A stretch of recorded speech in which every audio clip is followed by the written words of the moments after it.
Sam, I'm trying to help you, Sam. I'm trying to help you. We're live, and you once again are doing something you shouldn't be doing on live TV. What you talking about? He doesn't know. Nobody knows what he was doing. I know what he was doing. I know what he was doing. You're gonna be on a bulletin board, man. Actually, you guys don't do bulletin boards anymore. You're gonna be on Twitter and Instagram, like in a little video in slow motion. My mama said, My mama All said. right, guys, we got a long show. I'm not gonna waste you guys' time with our little cold open when we try to be like Saturday Night Live. I'm gonna hit the button. We're gonna get to it.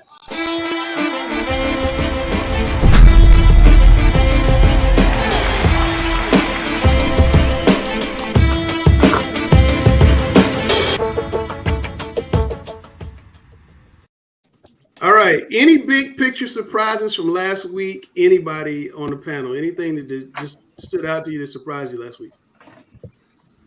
Game-wise? Game-wise. Anybody's game. I was surprised after all the scrutiny that Hickory Ridge took. I thought that they would put up a little bit bigger fight than what they did. So, I knew it would be a close game. I think Butler's a tougher opponent, and they're more used to these type of scenarios in the playoffs. But, I don't think Butler ever was in phase of losing that game, were they? They're down 7-0. I think the part a lot of people aren't talking about with that game, and again, Jupiter's not going to be one to make excuses, but both of our teams came out of the game, the Hickory Ridge Cox Mill game, pretty banged up. That was a war. Looking at the stats, looking at the people, Jupiter started his starting JV running back in that game versus Butler, who played a great game. But when you're down to your third running back, and again, other things I'm sure that they had to deal with, but I, at least from the outside looking in, saw that. So I think that's been a thing between sickness, everybody, stay healthy, and a lot of the injury bug. I think it's been biting people at the wrong times, and I think they unfortunately caught the bad end of that.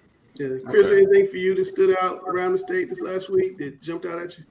No, not really. I think that the teams that most of us expected to win won. Yeah. I think, one team that really stood out, though, that I think flexed some muscles over an exceptionally quality opponent, I think Catholic showed me something going up and really manhandling Reagan the way they did. That really stood out. Yeah, that was a big win. Looking ahead to this week, we're going to talk about a lot of games moving to Thursday. Sam, you're going to be playing on Friday at West Meck. How do you like playing at West Meck versus Waddell? I think it'll be great. I'm hoping we're getting a lot of support from all the West Side schools that are not taking part in the playoffs anymore. We got a great relationship with West Meck, Harding. I'm hoping that we get a lot of their fan base to come out. West Meck is actually closer to us than Waddell, so that's a great thing as well. So and we're playing on turf, so we don't know how bad the weather's going to be, but I think playing on turf, helps us out because we practice on it. Well, the forecast is changing a lot, but the latest is it looks like it's going to come in Thursday night at some point and then rain all day Friday and kind of stop right about 6 or 7 o'clock. So those grass fields are going to be pretty bad. I don't know how the turf is going to be, but those grass fields are going to be pretty bad shape. Yeah. So you think it's safe to say that this time with West Meck and West Charlotte, that weather won't intercept anything? There you go. I know, right? There you go. All right. It's time to find out who Grice has trimmed our Mr. Football list to. We're going to be down to 8 players, the 8 best players in the state. We're going to trim that down to 3 in a couple of weeks with our finalists and then name a Mr. Football North Carolina the week of the state championship game. So we play Grice's theme music. He'll be on deck.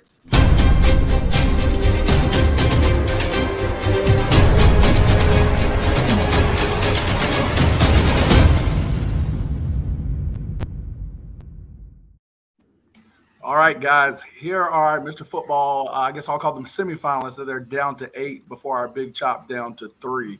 You've seen a lot of these names here. Again, I'll go over the names first, go over some of your movers and shakers, and then I'll pass to the group to kind of get their thoughts and surprises with who we have here.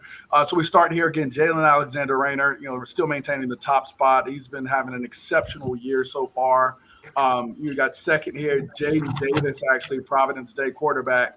He's there again, having a phenomenal year. They're still in the playoffs.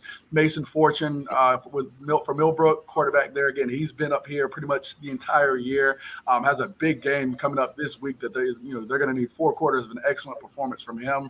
We have Mason Avery here at number 4, his highest spot there. Again, his season just ended this past Friday, but again, kudos to him for an exceptional year.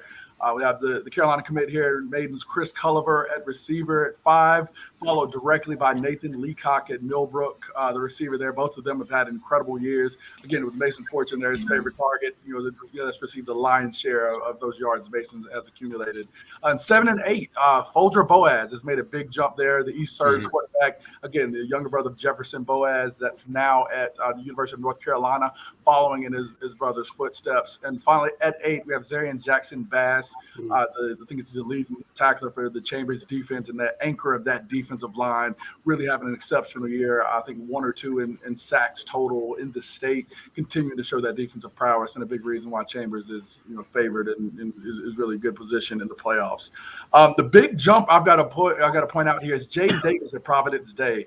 You look at the last few weeks, he had 321 yards and 7 touchdowns in the past 2 weeks, really playing limited minutes. And if you actually extrapolate that out to the past 3 weeks, Langston, 791 yards, 10 touchdowns, and no interceptions. A lot of that was 3 weeks ago when he was at Grice's gym playing at Raven Gap, having over 400 yards and 5 touchdowns. So again, the last 3 weeks, Jaden Davis, as we all knew he would, getting into a game where he could actually play a full slate of full quarters, he was able to really be successful there. I think the big thing that's hurt him, and we kind of talked about this, is you look at a game like with Charlotte Latin. I mean, he's only playing a half. You look at Country quarter. Langston and I were kind of been going back and forth about this, and I think that's been one of the things that's hurt Jaden Davis, is just really not having that competition that's required all 4 quarters of action from him.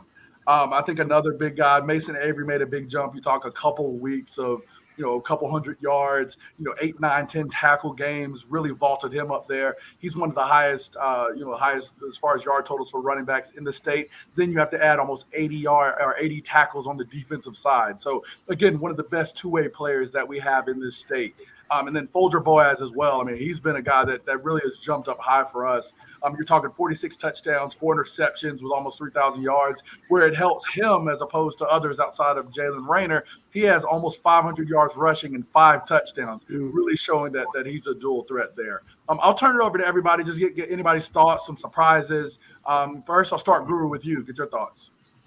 Well, I mean, I like the list, and I do think Jaden Davis made that incredible jump, and I think that he is rightfully worthy of being there in that number 2 spot. Of course, I don't think many of us are going to argue Jalen Alexander Rayner. I think he's just been on point all season long and is part of the reason why that big machine at East Forsyth is continuing to go. But I want to tell you, the guy who just continues to stand out on film, and he's going to have an opportunity to really show it in the next 2 or 3 weeks against some exceptionally good teams, is Folger Boaz. I mean, I think that young man's got it all. I mean, from that big arm, the legs, to shiftiness with his feet, being able to scamper around the field, but he's just got that incredible arm and the uniqueness of being a left-handed quarterback. That's a little bit different for coordinators to scheme against. I really like Boaz. Definitely. Griner, I know the defensive contingent on our committee here. I want to get your thoughts specifically on Jackson Bass and just your thoughts on the list overall. Well, I mean, Jackson Bass, we went against him personally, and he's a man-child. I mean, he's really, really good. Love to see a defensive tackle on here, not necessarily a linebacker, but a D tackle, a guy that literally stops the run, and he's able to get sacks as well.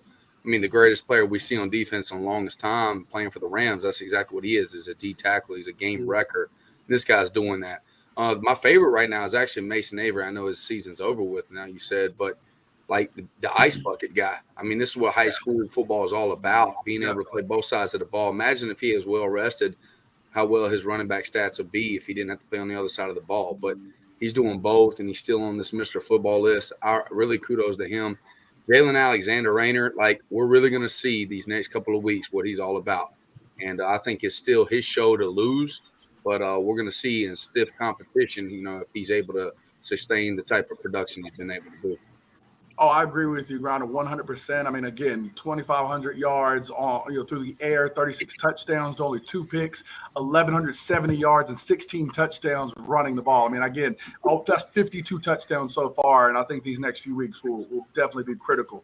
Alex, we got 2. This fortunate Leacock connection definitely has been historic, I think, and one of the best that we've seen even more. So, talk about those guys and just your overall thoughts. Actually, it hasn't been that historic.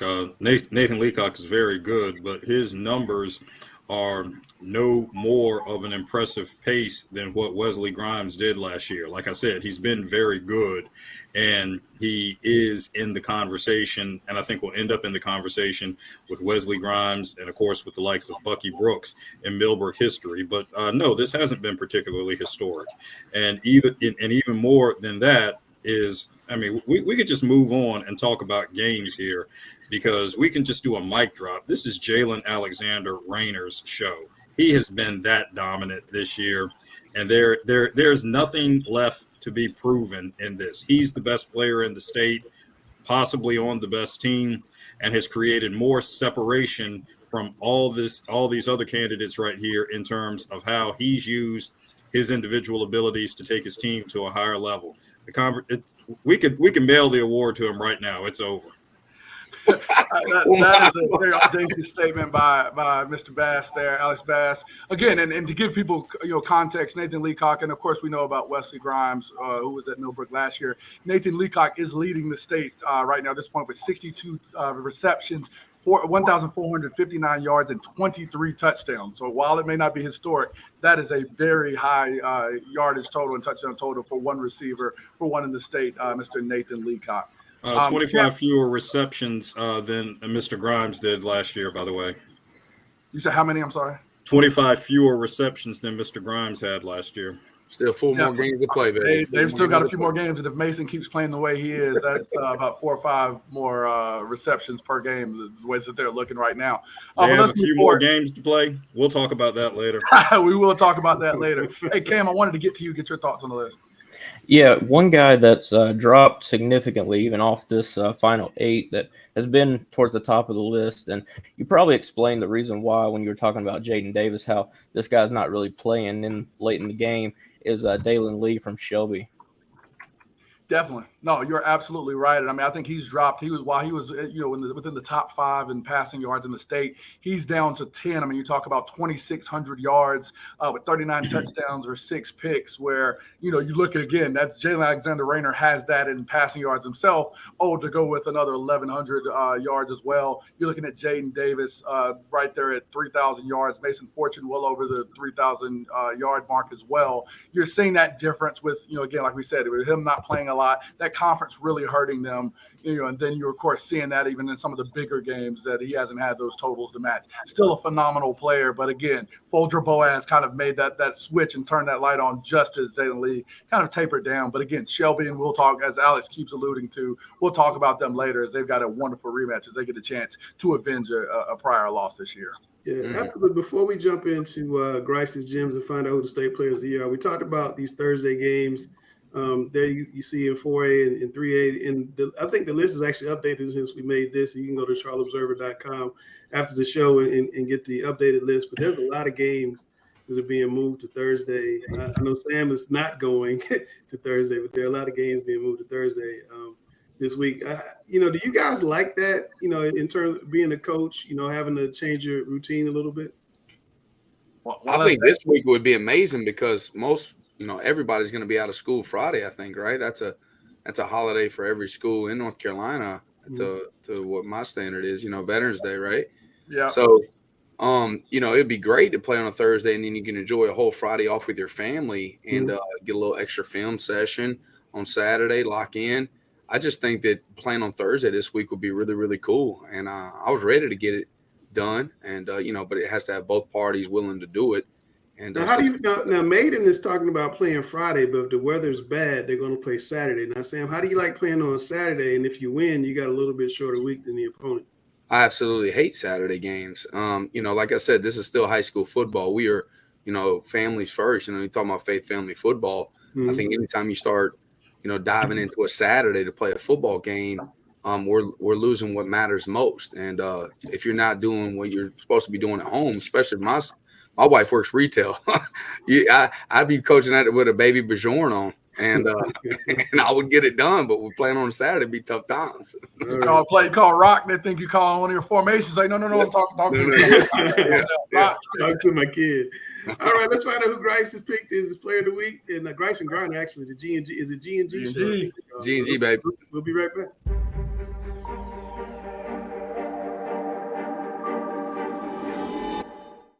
Hey, we've got another edition of Grice's Gems. I got GG here. Got my man Sam Griner here with me.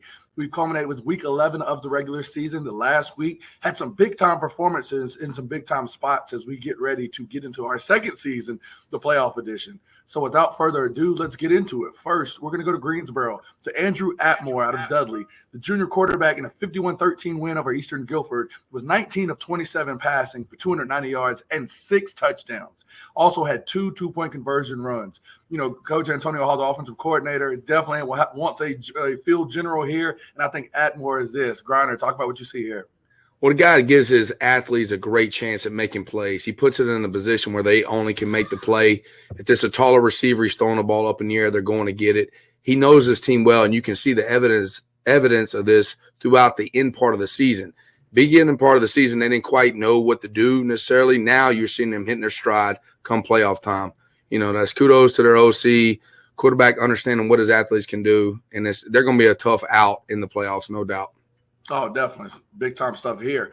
Let's move forward again to a familiar face, a guy we've given a call to before, Mason Avery out of West Lincoln, in a 49-48 double overtime win over Lincolnton. You know, if they played that long, you know he filled the stat sheet. So give you this, Griner. For 34 times for 283 yards, had 1 catch, of course, for 16 yards, totaling 5 touchdowns on offense. You know he plays both ways. I got to give you the defensive side. Had 12 tackles, 2 tackles for a loss, and a sack. We're not done. We're finished with the season. His 2,367 yards rushing is a Lincoln County single-season record. I mean, that's like a triple layer of Grice's Gems right there. Yeah, that's my kind of guy, the bell cow. Daggone carrying it touching the ball nearly almost 40 times. I mean, both sides of the ball. I love that. And I mean, that's what I'm saying. I know Mom was ringing the cowbell and had the phone. I'm surprised. I wouldn't be surprised if this was her video as we talked to her about. So excited. Another ice bath guy. Definitely ice bath guy. Big time performance by a big time guy that we've saluted before. So the double Gem, Mason Avery, glad to have you back on here. Let's head out east to Scotland County. It's been the first time we've been able to say this in a while. Scotland County again. Carter Ravel is the quarterback. Completed 10 of 16 passes for 161 yards and 3 touchdowns in a 22-21 win at Richmond Senior. His touchdown pass with less than 2 minutes left closed the lead to 21-19 where Richmond was still up. And then in a dramatic fashion, Ravel caught the game-winning 2-point conversion on a Philly special play from teammate Caden Graves. Scotland won, again on a night. Richmond's defense played well. Richmond held Scotland to 29 yards rushing and ran for 303 of its own. But we're focused here on the big-time performance and the Philly special by Carter Ravel here of Scotland County.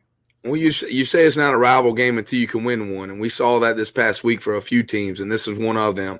Kudos to Scotland County. They do a phenomenal job. They're a 3A team, and they're competing with a 4A team, a daggone darn good one for the past 10 years, no doubt. And to be able to pull this out, I mean, he's efficient. 10 for 16, 3 touchdowns. I mean, like every time he's throwing the ball, he's throwing a touchdown pass and even caught the 2-point conversion and win the game. That's big time for his program and, going into the playoffs as well. Oh, definitely. Let's move back west to Jed West of Smoky Mountain High School. In a big 58-18 win over East Henderson, West accounted for 7 touchdowns, threw for 320 yards and 5 scores, and also ran for 72 yards and 2 scores. We got some older film up here just to show you what type of kid this kid is. But again, big-time win, big-time performance, throwing for 320 and 7. Grant, I always talk about those mountain teams. They know how to throw the ball just like teams down here, and here's a big example why. Yeah, it's pretty cool. I just love their name that he plays for, Smoky Mountain. I mean, you got to be daggone tough as nails to be playing for Smoky Mountain. But 7 touchdowns, we said it's the complete game. Completion is number 7. He reached that ability. I've only seen it one time in my lifetime playing in a game. This guy's putting up 7 touchdowns. That's. Oh, looks like we're back. I got to fall the sword. I just played the wrong clip. I apologize. Let's play the right clip, then we'll be back. How's my food, Grice? Everybody watching, my fault. I'm sorry.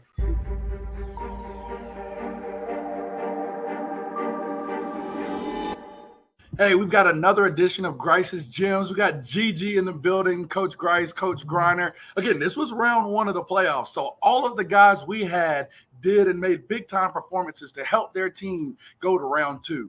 Let's go ahead and get started. So first, Griner, we're going to Charlotte. Hey, just because I'm coaching and doing whatever, I'm still watching what you guys got going on. We got Julian Carmichael, your DB, intercepted 3 passes. He's getting in some rarefied air there, intercepting 3 passes in your big 40-13 win over Stuart Kramer. He even helped your offense out because he returned 1 for a touchdown. Griner, you're here. I'm going to pass you the ball and step back. Yeah. Talk to me about Julian Well, Carmichael. believe it or not, you might think he's a DB, but this guy's a linebacker. This guy is a savage. We get 3 interceptions. He was really good at playing the hook to curl, and I'm just so proud that he actually got in the end zone and actually, spark plugged our offense. We're able to score a lot of points after this. But the guy had a lot of big hits. I think he had 7 tackles a game, 1 sack, 2 tackles for loss, and 3 picks, taking 1 to the crib. Proud of my man Juju. Juju. Moving him around, he looks like he's playing some DB. Look how I know he looks like that. He's that good. He looks like he's that Tampa cover 2 guy. Tampa cover 2, sink in the middle, making big plays. All right, 3 picks. Again, he's tied with a lot of people, but that's pretty high up in the record books there. So we look forward to seeing you guys do a little bit more in round 2 here. Hey, let's go ahead and go to Raleigh. Session MacArthur is a sophomore defensive back. Again, a big 27-10 win over Clayton. He had 2 tackles, and also he himself had 3 interceptions here, Griner. So another big-time defensive player that's picking a lot of footballs out of the air right here. Look at that great catch. Tell me what you see here, Griner. I said high point the ball. This man right here, great speed turn, able to find the football and attack at the highest point. Playing receiver right there. He's got to play some receiver, along in his career, because be able to make that play earlier. This one right here, they just dumped it right off to him. Let's see if he can get to the crib. Look at the way Let's see if he can get to the crib. Come on. Oh, very close there again. So, hey, great performance there by Session, big time. Hey, let's get back to my side of the ball, but stay east and go out to Wilmington. Caden Morton, we talked about New Hanover early in the year, of course, with their win over Butler, which looks better and better. Here's another reason why right here. Again, 16 carries for 220 yards and 2 touchdowns and a big 45-19 win over Raleigh's Broughton High School. He also even additionally through the air had 1 pass for 15 yards. Again, you see the breakaway speed here, Griner. When he gets that ball, he's the guy that's going to go ahead and make a big play. Yeah, I mean, for you to be a running back and to wear number 1, Uno, you got to have some burst to you. And this guy right here gets in the open field. He's going to the crib easily. We call that a house call. Anything 28 yards or further, that's a straight house call. And he had a lot of these in the game. Again, I love the aggressive running there. We know they're a big-time group up front. Shout out to his offensive line for helping them. Let's go back, go east and go west and go to Murphy. Hunter Stalcup. Again, junior running back. We see a lot of running backs as it's getting colder up there, Griner, harder to tackle them. He had 15 rushes, 217 yards, and 3 touchdowns in a big 49-20 win over Albemarle. Griner, look at this guy here. Again, junior running back. He's not ready to go home. What do you like here about him? Well, I love that. The good thing is you only got 15 carries and he still got over 200 yards. Like, that's being very efficient. Might want to give him the ball a little more when you need the game to be won. This guy making big time plays. That scoreboard they got at that place is really nice too. I'd be trying to score a whole lot just so I can see the scoreboard change. You already know I love it. Again, great guy. We had it from Murphy. Now let's bring on a guy who we had to give the call this week. So Nick Reed, let's go ahead and read your stats out and show our work to why you're the guy that got the call. You guys had a big 38-20 win over West Stokes. Nick, you completed 19 of 25 passes for a school record 412 yards and 3 touchdowns. You're not done. You also had a rushing touchdown, and you had an interception on defense. I mean, filling the stat sheet. We love stat sheet stuffers here at Grice's Gym. In the same game, Reed, excuse me, you also set school records for passing yards in the season, 1,441. Passing touchdowns in the season with 17, passing touchdowns in a career at 31, and passing yards in a career for 3,207 yards. Hey, anytime you come back to that school, your name is going to be all over Pine Lake Prep. Nick, talk to us about this game and how you felt going into it and why you were able to have such a great performance. I mean, last week we had a tough week. It was our first loss. Coming off that, I think we were all just determined and extra motivated to get this big win in the first round. We just don't want this season to be over. Like, we got more stuff to prove, and coming off a loss just motivated by more in practice to get it done. Definitely. We'll start there first. You talked about, that big loss to David's, Community School Davidson. It was literally a de facto conference championship game. What were you able to do as a player to kind of get your offense to refocus? Because I know you guys had some challenges in that game. Clearly, you got it right in a big-time round 1 win. So what was your mentality going into that game? I mean, I just kept telling the guys, we got to all work together and get this stuff done. The the offensive line did a huge job letting me be able to have enough time to get the ball to my receivers, spreading across the whole field. It's not like we just have one receiver getting all the touches. Everybody was getting the ball. And then when they locked us down a little bit, we gave it to our running backs. He also had close to 200 yards that game. Wow. Yeah. Now you play, Nick, you play a little defense too? Yeah, I play free. My God, doing it all. Put his name in the record books. Like, you know how you might have got the Grice's call. This guy had every girlfriend in the nation trying to hit him up this weekend. I mean, they know this. When you're in the record book, they call. Not just Grice. The girls are calling too, brother.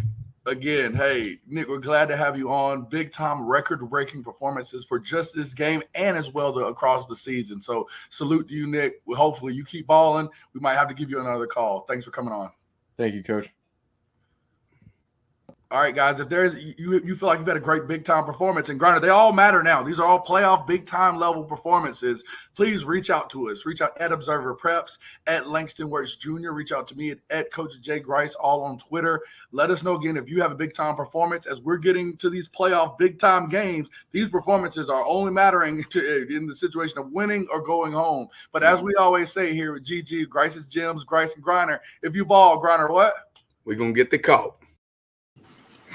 All right, guys, a great segment, G&G, Grice and Griner. Man, it just keeps getting better and better. Even after we played the right video, it got better.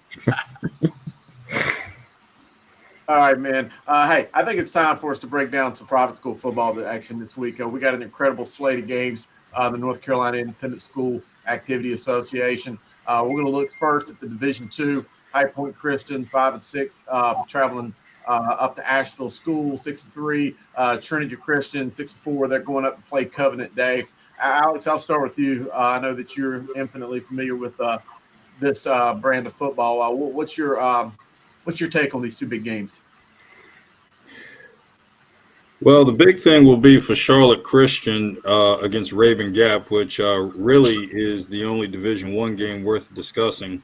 I have to give it to Charlotte Christian. They did a great job of overcoming what's been a challenge for them in years past, and that challenge was being able to avoid distractions at all costs, and they didn't allow distractions to overtake them against Ravenscroft last week. So congratulations to Charlotte Christian for advancing to this opportunity versus Raven Gap. Providence Day should get it done against Christ School. It's a signature opportunity for Jaden Davis, and it is integral for him to play extremely well to extend his Mr. Football candidacy going forward. These are the types of games that we look for players to rise up and show where they are in the mix, and this is a statement opportunity for Jaden Davis right here. I think we're going to see Providence Day and Charlotte Christian when it all comes down to it. At the Division II level, congratulations to Asheville School for putting itself in position to extend what's been a great season of mountain football. We had those Smoky Mountain schools last week. 4 of them won at home. 2 of them won on the road. It was absolutely ridiculous. So congratulations to Asheville School for adding its own private school flair in this ridiculous mountain landscape that we saw thrive last week, and Asheville School having an opportunity to continue on with the winner of Trinity Christian and Covenant Day. So a lot of exciting themes we see. There's another strand of the Charlotte Mecklenburg scene and another strand of the mountain scene just playing out, showing where the great hotbeds of football are in the state. No, that's great, Alex. Even with like I said, talking about the Christ School versus Providence Day, I mean, of course, Christ School had that 42-0 loss to PD. That's going to be a huge mountain to climb there. I'm interested in that Christian versus Raven Gap School, game. Again, Christian lost to Raven Gap 24-10 in Week 6. Going back, looking at that game, one of the big things that stuck out to me in that game, it was a 14-10 game, I think, at halftime. Kyron Jones ended that game. Again, this is D1 Kyron Jones, just got an offer from the University of Georgia, had 8 rushes for 42 yards in that game, and Cameron Estep went 19 of 45 for 140 yards and a pick. Kyron Jones has to get the ball in his hands infinitely more times than that for them to be successful. Ryan Henley, I think, did a good job with 8 receptions there, but they've got to get that ball in the hands of Kyron Jones to turn that tide and be successful there. Yeah, I agree. Hey, do you think that Christ School's got anything for PD in this game, Grice? I mean, I know they got Trey Money, the quarterback, who's got about 2,000 yards, 15 touchdowns. I mean, he's a threat, but do they have enough to get past that Providence Day machine? Yeah, I don't think they do. I mean, I think this game they'll have a chance, to kind of keep it close maybe early. But I just think the offensive weaponry of Providence Day is too heavy. I mean, you look at a Providence Day team getting us rested. You look, Christ School with the big 1-point win over Latin really had to fight. Whereas PD, was able to use this week as another week. We talked about Jaden Davis already in Mr. Football segment, who didn't really even play a lot in that game. So I do think at a time of year where everybody's banged up, battling sickness, things of that nature, having kind of that extra, quote unquote, easier week versus another team that had to fight, that's going to really be an uphill climb for them. Hey, Cam, Raven Gap beat Christian 24-10 earlier in the year back in September. Do you see anything that stands out to you that makes you think that Christian can win this game in round 2? I said last week I thought Charlotte Christian could win, but the way Raven Gap played last week just came out there and just dominated. I don't think Charlotte Christian will have anything for them. Providence Day, I think they'll end up playing Raven Gap for the Division I championship. Cool. Well, it should be another great week of private school action. We look forward to the big championship weeks and the big games coming up next week. We're going to shift our focus now to the 1A Western bracket, or the 1A Eastern bracket, my apologies, where it's going to get really hot and heavy this week. We got some big-time games. We'll start in the Eastern North Carolina. Southeast Halifax, they're a sneaky good team taking on Tarboro. North Edgecombe and Riverside, I think that's a pretty decent matchup. I think that West Columbus team, they're kind of making some noise at Northside and Northampton. I like both those teams, but I think Northampton's just way too powerful. Another game that kind of sticks out a little bit, Pender County's got a lot of speed. Even they're 6-5, that Tom Eames coach team, that Helmbone, they could cause some trouble for Northmore. But Alex kind of sticking with the Eastern flair. North Edgecombe at Riverside game is an interesting game. Riverside, Jim Bob Brain, we know the former head coach at Havelock. He's got a freshman quarterback in Jason Shepard who's got 2,400 yards, 30 touchdowns. I mean, that is a very powerful team, scoring about 50 points a game. What do we think in that one? Well, it's just one of those things. This is Eastern North Carolina flair to its very best. A lot of rich history with these two schools which had traditions before. We've seen a lot of consolidation in these areas.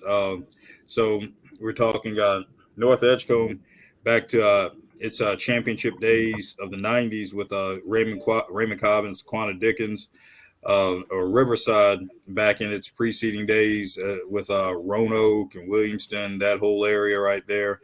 So great traditions all the way around. I think we're going to see some points scored here. And it's just one of those things where the essence of two communities coming together, where this really is the biggest thing that happens in these communities at this time of the year, which makes it really, really special in terms of old styles prevailing, but are reminding us of some of the simple fundamentals of being able to run the ball well, even in this age of these high octane offenses. So this fusion of communities, old school football, and running the ball well, even in this age of the spread, gives an intrigue to this right here. But it's what these programs have done for decades. So once again, this is an anything can happen kind of deal. I think this is as close to a rivalry game without it being a traditional on paper rivalry as you get. Throw the records out the window because of all of those reasons right there. Great insight, Alex. Appreciate that. We're going to shift our focus now to the Western 1A bracket. Got some intriguing matchups in its own right there. Eastern Randolph, they had a bye last week. Coach Burton Cates' team is taking on Mountain Heritage, who I think is sneaky good, much better than that 5-5 record.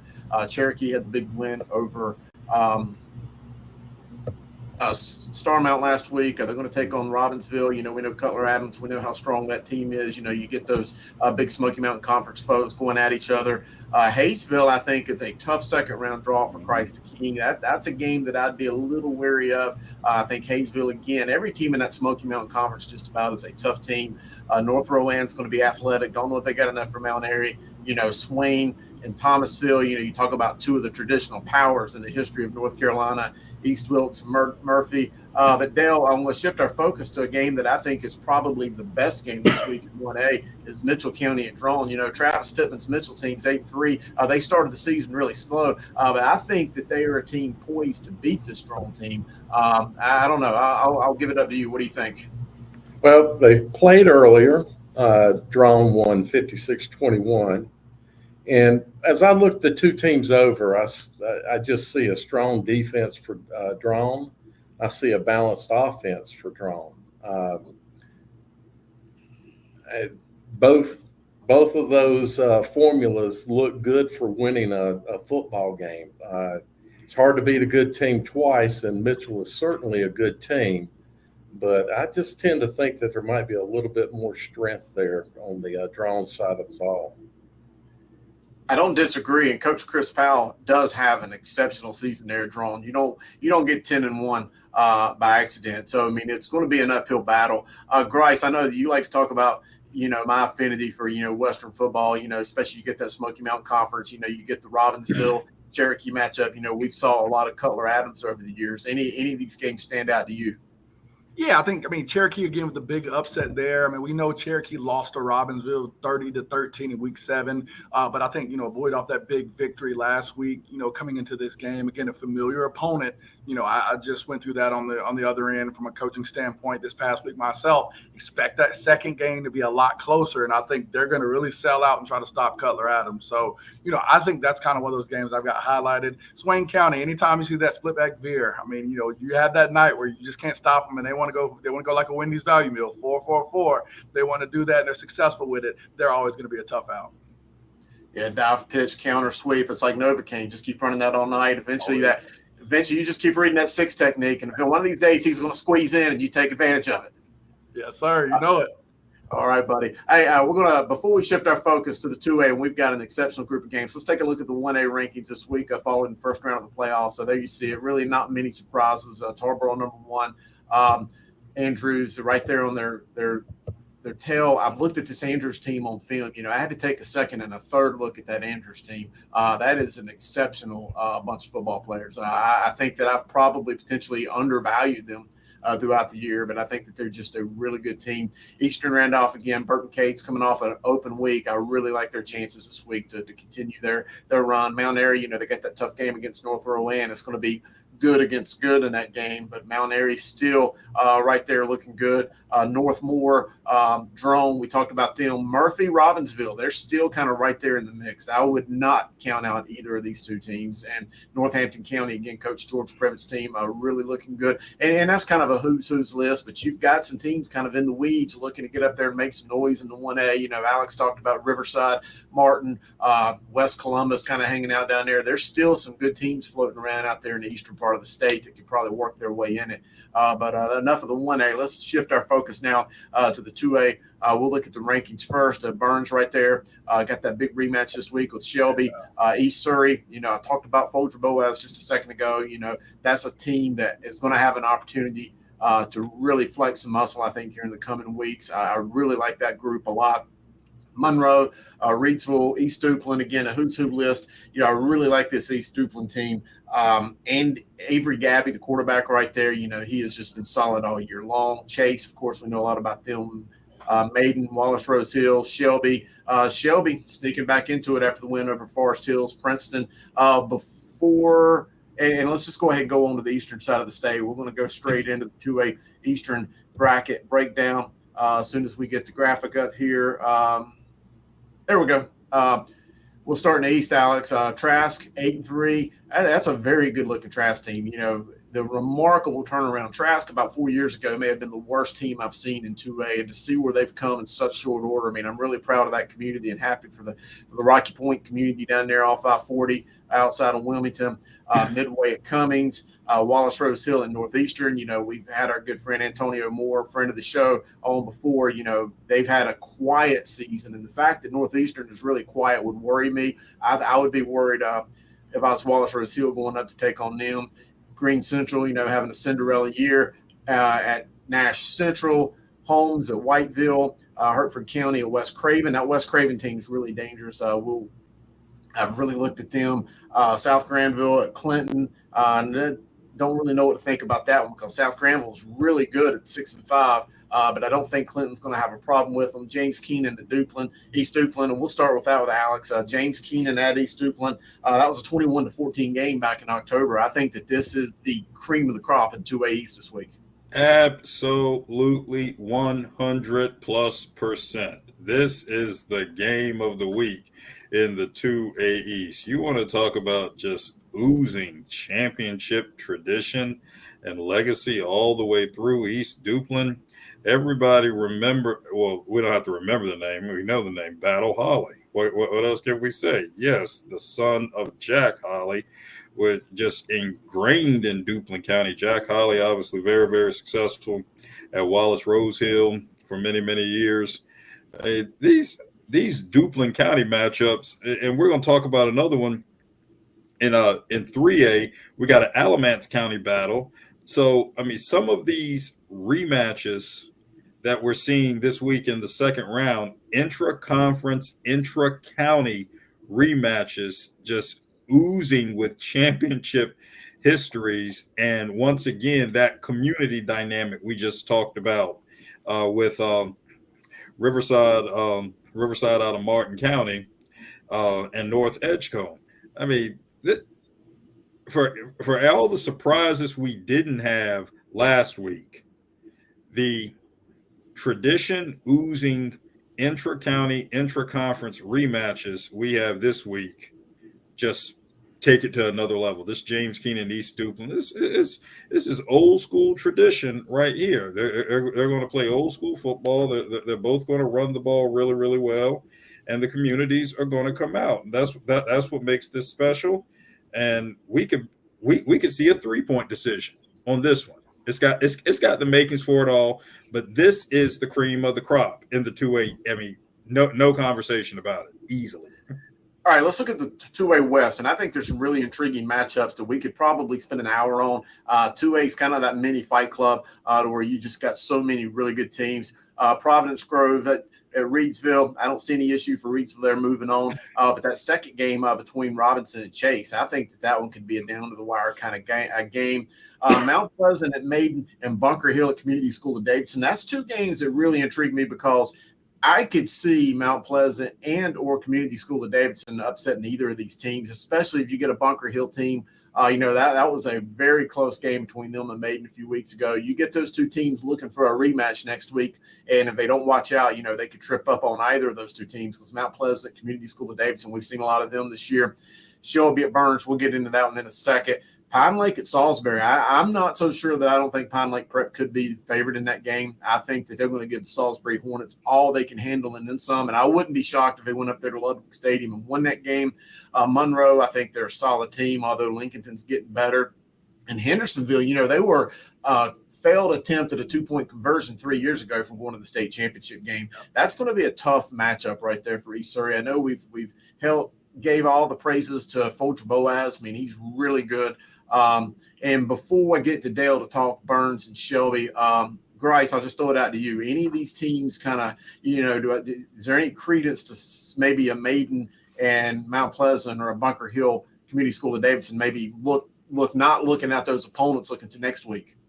Yeah, I mean, I think there is some legitimacy there. I mean, again, Maiden has been great all year. The one that's just got my eyes at Robinson and Chase. I mean, we've talked about Marquise McCombs for years. We've talked about, feels like for years at least, we talked about how well that Chase program is continuing to do. Robinson really hasn't been tested all year. Even round one kind of had a bit of a scare.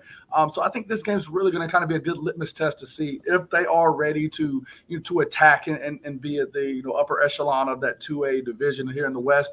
Or again, are they going to be in another situation where they have a great regular season only to be foiled in the playoffs? So that's kind of one I've got my eye on there. I mean, if I could get video of David Hobbs and Marquise McCombs in the hole there, I think I might pay real live money for that. So it's going to be a great matchup, I think. Yeah. Dale, obviously Shelby and Burns is the big game in the 2A West bracket this week. Burns really pulled away late and had full control of that game when they played in the regular season. Of course, we know the rivalry aspect. We know that Shelby, despite the record, is uber talented, and they played an exceptionally tough schedule throughout the regular season to include some 4A teams like AC Reynolds. I mean, a lot of big dogs. But I think that it's not out of the question to think that Shelby could come in there and knock off Burns. So what do we think about this game? For Shelby to come in and knock off Burns, they're going to have to – well, when you look back at that game, Burns put up twice as much offense, a little over 400 yards versus 200 yards. Burns had 3 quarterback sacks. Dalen Lee was well under his per-game average. His QBR for that game, by the way, was 70.2. They only had 63 yards rushing. I mean, it was just really a big defensive effort by Burns in that first game that kind of put that game away. So for Shelby to come in and win this game, Dalen Lee's going to be a whole lot more productive than he was in that first game. You're going to have to find a way to protect him better. No, I agree, and that's great insight right there. I mean, I think, I've had Burns the number 1 team in 2A for several weeks, and I definitely think that they are the best team on paper, on film. They just look the part. I mean, they look like they could be a 3A or maybe even a small 4A team just with the talent. Maybe they don't have the numbers and depth, but coaching and all, I mean, they're just a great-looking team. Just before we move on, I know we're in the midst of football, but we're going to talk basketball here in a second. Do you any of these?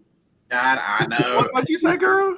I know. But any of these teams jump out? Do you see any big upsets on your agenda, Grice, before we move on? I don't know if we're there yet, but again, you looking here, never count out Shelby. Never count out Shelby. Those Golden Lions, for some reason during the playoffs, find a way to get it right. So, I mean, I don't know if that would be considered an upset, but you just count. I'm not willing to count out the Golden Lions at all. I'm not willing to go on record with that. Yeah. Well, Langston, I see the real guru on the screen. Man, I'm excited. We got both gurus on the screen. Right, we got the number 1 football, number 1 basketball. And that's amazing. I loved having the guru on the screen. Rick Lewis, how you doing, man? You got to come off mute though before you talk to us. That's not a good start. Preseason, still preseason. You on mute, Rick? Still scrimmages. You on mute? We can't hear you. Still scrimmages right now, so it's all right. Now, there you go. Okay, good. He four-cornered himself. How you doing? We were just saying we got both gurus on the screen at the same time, so we were excited. I'm in good company then. You absolutely are. We're going to give Chris and Grice a break and bring them back a little bit later. We're going to talk a little hoops. Let's get right to it. Randall, you're the girls expert here. I know you got some couple keys on girls. I got the wrong one. Girls basketball this year. Tell me about your keys and break down the season just a little bit for us. I can't hear Randall either. No Randall. No sound. Randall, log back out and come back in and see if your sound comes back. Log out and come back, see if your sound comes back. He says he can't hear anything. I'm going to kick him out, and hopefully he'll get the message and come back. While he does that, Rick, we'll put your keys up since we can hear you. Sounds good. Let you tell us a little bit about the boys' side. Tell me about your keys. Well, the number 1 is, Weddington's had back-to-back state championships at the 3A and the 4A. And last year, Central Cabarrus went 30-1. They lost to West Charlotte in the Western Regionals.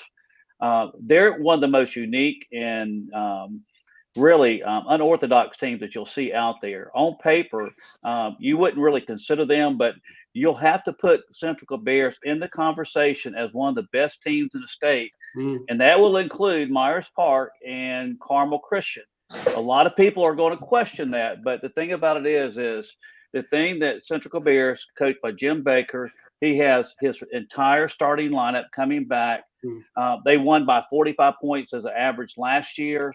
They have been tremendous in our fall league. They even went up against the Burlington School, which won the 2A state championship last year. And in the fall league, they beat them by 30-some points. And although Word of God split up their teams as far as A and B, they beat both those teams to capture the Hoop State Fall League championship. Those guys are for real. They're led by the Daniel twins. They got Jaden Thompson and Gavin Bullock. They're, like I said, it's hard for any other team to prepare when they play against them. They're so unique and so different. Yeah, no, they remind me a lot of Weddington. People are doubting them going into the season, Randall. Do you see the correlation when I put up the Weddington 2.0? Oh, yeah, for sure. I mean, this is a group of guys who they've been playing together for a long time. And, I think people always there was a lot of question marks last year about, are they big enough? Are they physical enough? And they always answer the bell. And to have everybody back this year, I think this team is on track to definitely make another run as long as they can stay healthy. And not to belabor the point too much, but Alex, you have a counterpoint because you're the contrarian. Go ahead. Well, I don't consider it a contrarian. I consider it basic basketball. Central Cabarrus does not have a legitimate pivot presence. And actually, if you look back in Central Cabarrus history, when Central Cabarrus won the 2000 state championship, yes, that was Mickey Mickens and Nathan Cranford in the backcourt who were the driving forces. But Central Cabarrus also had 2 6'8" post players in David Hardy and Doug Nauman. And I'm just going to go on record right now, and you can call this bulletin board material. You can call it whatever you want to call it. Go ahead and put it on the Twitter feed. Go ahead and put it wherever you want to put it right now. Central Cabarrus will not win the state championship without a legit pivot presence, period. Okay. Well, West Charlotte has 2 7-foot kids, 16 kids, so they can have a potential matchup in the playoffs there. Rick, what about Robinson and 2A? Well, Robinson went 27-3 last year and beat Farmville Central in the state championship. The one thing about J.M. Robinson, if they can have everybody returning off the starting lineup last year, and that includes David Hobbs, if he returns, I think they have an excellent chance of repeating as state champions. They might have another matchup against Farmville Central, who also returns 4 of their top 5 players as well. Alex, you don't think Robinson can get it done? Why? Absolutely no one will defeat Farmville Central in 2A this year. Farmville win every year, and they won like 20 years in a row or something. Absolutely not. What Farmville Central is doing right now is Farmville Central is celebrating a period of renewed tradition. If you remember back in the late 80s, early 90s, when Farmville Central took 3 out of 5 state championships, and Aiden Grifton, its nearby conference rival at the time, took the other 2. This is back in the days when Mike Terrell really had them going. Mike Terrell still attends many Farmville Central home games, and Larry Williford, the Farmville Central coach, has developed quite a relationship with him to connect those 2 tradition strands of the Jaguars program. But here's what you have going right here. Farmville Central, per Larry Williford's own admission last summer, was beset by a sense of complacency because of the success that the Jaguars have enjoyed in recent years. That's not going to be a problem this year. Farmville Central very well may be the state's best team, regardless of classification.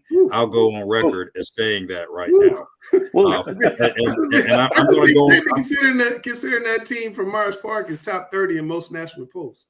Myers Park has proven absolutely nothing. You see, Myers Park, and I'm gonna go on record as saying this as well. Okay. The first thing that Myers Park needs to, well, I won't say that, but I will go on record as saying Myers Park has proven nothing.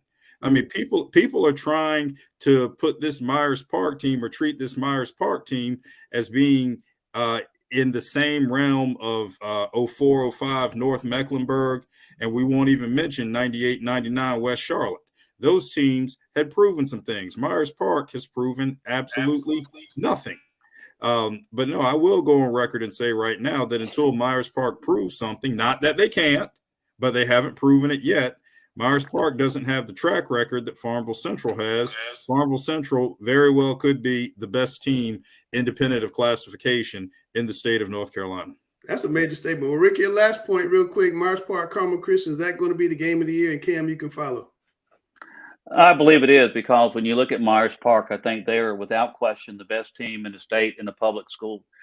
You have 3 high major players on that team. You got Sir Muhammad, you got Bishop Boswell, and you got the 6'9", Sadiq White, who's probably a top 20 player for his particular class. You have Elijah Strong, who's going to Wofford, and then you have Sam Walters that really comes off. He's used to be off the bench, but I think he's a starter now. He's just one of these guys that goes out and he's a glue guy. He's going to go out there and hustle, give you 100% and make shots. They have on paper as much talent as any team in North Carolina has had in quite some time. Then you look at Carmel and the history with Carmel and Coach Joe Badgett, one of the best coaches in the state. They have a great lineup as well. They have Jaden Mustaf. I think Carmel, without a question, is the best team in the private school sector. So at the Carmel MLK on January 14th, you're going to have Myers Park going up against Carmel, and that will probably be the 2 best teams in the state of North Carolina. Well, Cam? Nope. Well, I don't disagree. I mean, you got 2 top 100, honestly, 2 top 50 teams in the nation right there in Myers Park and Carmel Christian. Yeah. That'll be a phenomenal game. Yeah, I also want to speak to the second point there. Can J.M. Robinson repeat? If David Hobbs comes back, plays for J.M., he's a double-double machine. But one thing I'm really interested to see is how much success his sister has with 101. So, well, the thing about J.M. Robinson and also with Farmville Central, both of them returned 4 of their top 5 players. So they'll be pretty much equal as far as talent level coming back for this particular season. Okay. Well, Randall, let's go through the 3 keys I tried to put up for you earlier on the girls' side. First of all, it's so good to be back on this show, and Alex is in rare form. I'm so excited. I can't wait to see all the Myers Park hate mail come to him this week. It's going to be great. Is this the year Charlotte Catholic gets over the hump? I think there's still question marks there. I think the big thing is going to be point guard play. Obviously, we know that Blanca Thomas and Grayson Goff are tremendous in the post. Are they going to be able to get them the ball? Are they going to be able to get them touches? How good is Nia Scales going to be there? I think Maggie Kernoodle as a sophomore is going to be the missing piece that was missing last year. I think she can have a big impact for Charlotte Catholic on both ends of the floor. Mm-hmm. And I think that when it's all said and done, I'm looking at a Charlotte Catholic Panther Creek girls 4A final. Panther Creek. You heard what I said. You heard what I said, Alex. Yeah. I'm sure Millbrook heard it too. Okay, let's save all those arguments for basketball season. Tell me about these last 2. We got to get back to the football. Tell me about the last 2. All right. Will Cannon run the table? I think Cannon's got a great shot. They have 4 Division I prospects. They have their team coming back for the most part. So I think when you look at the private side of it, and they don't have to play Grace Christian. Anybody knock them off? They don't have to play Grace Christian either, right? They do not have to play Grace Christian. No, sir.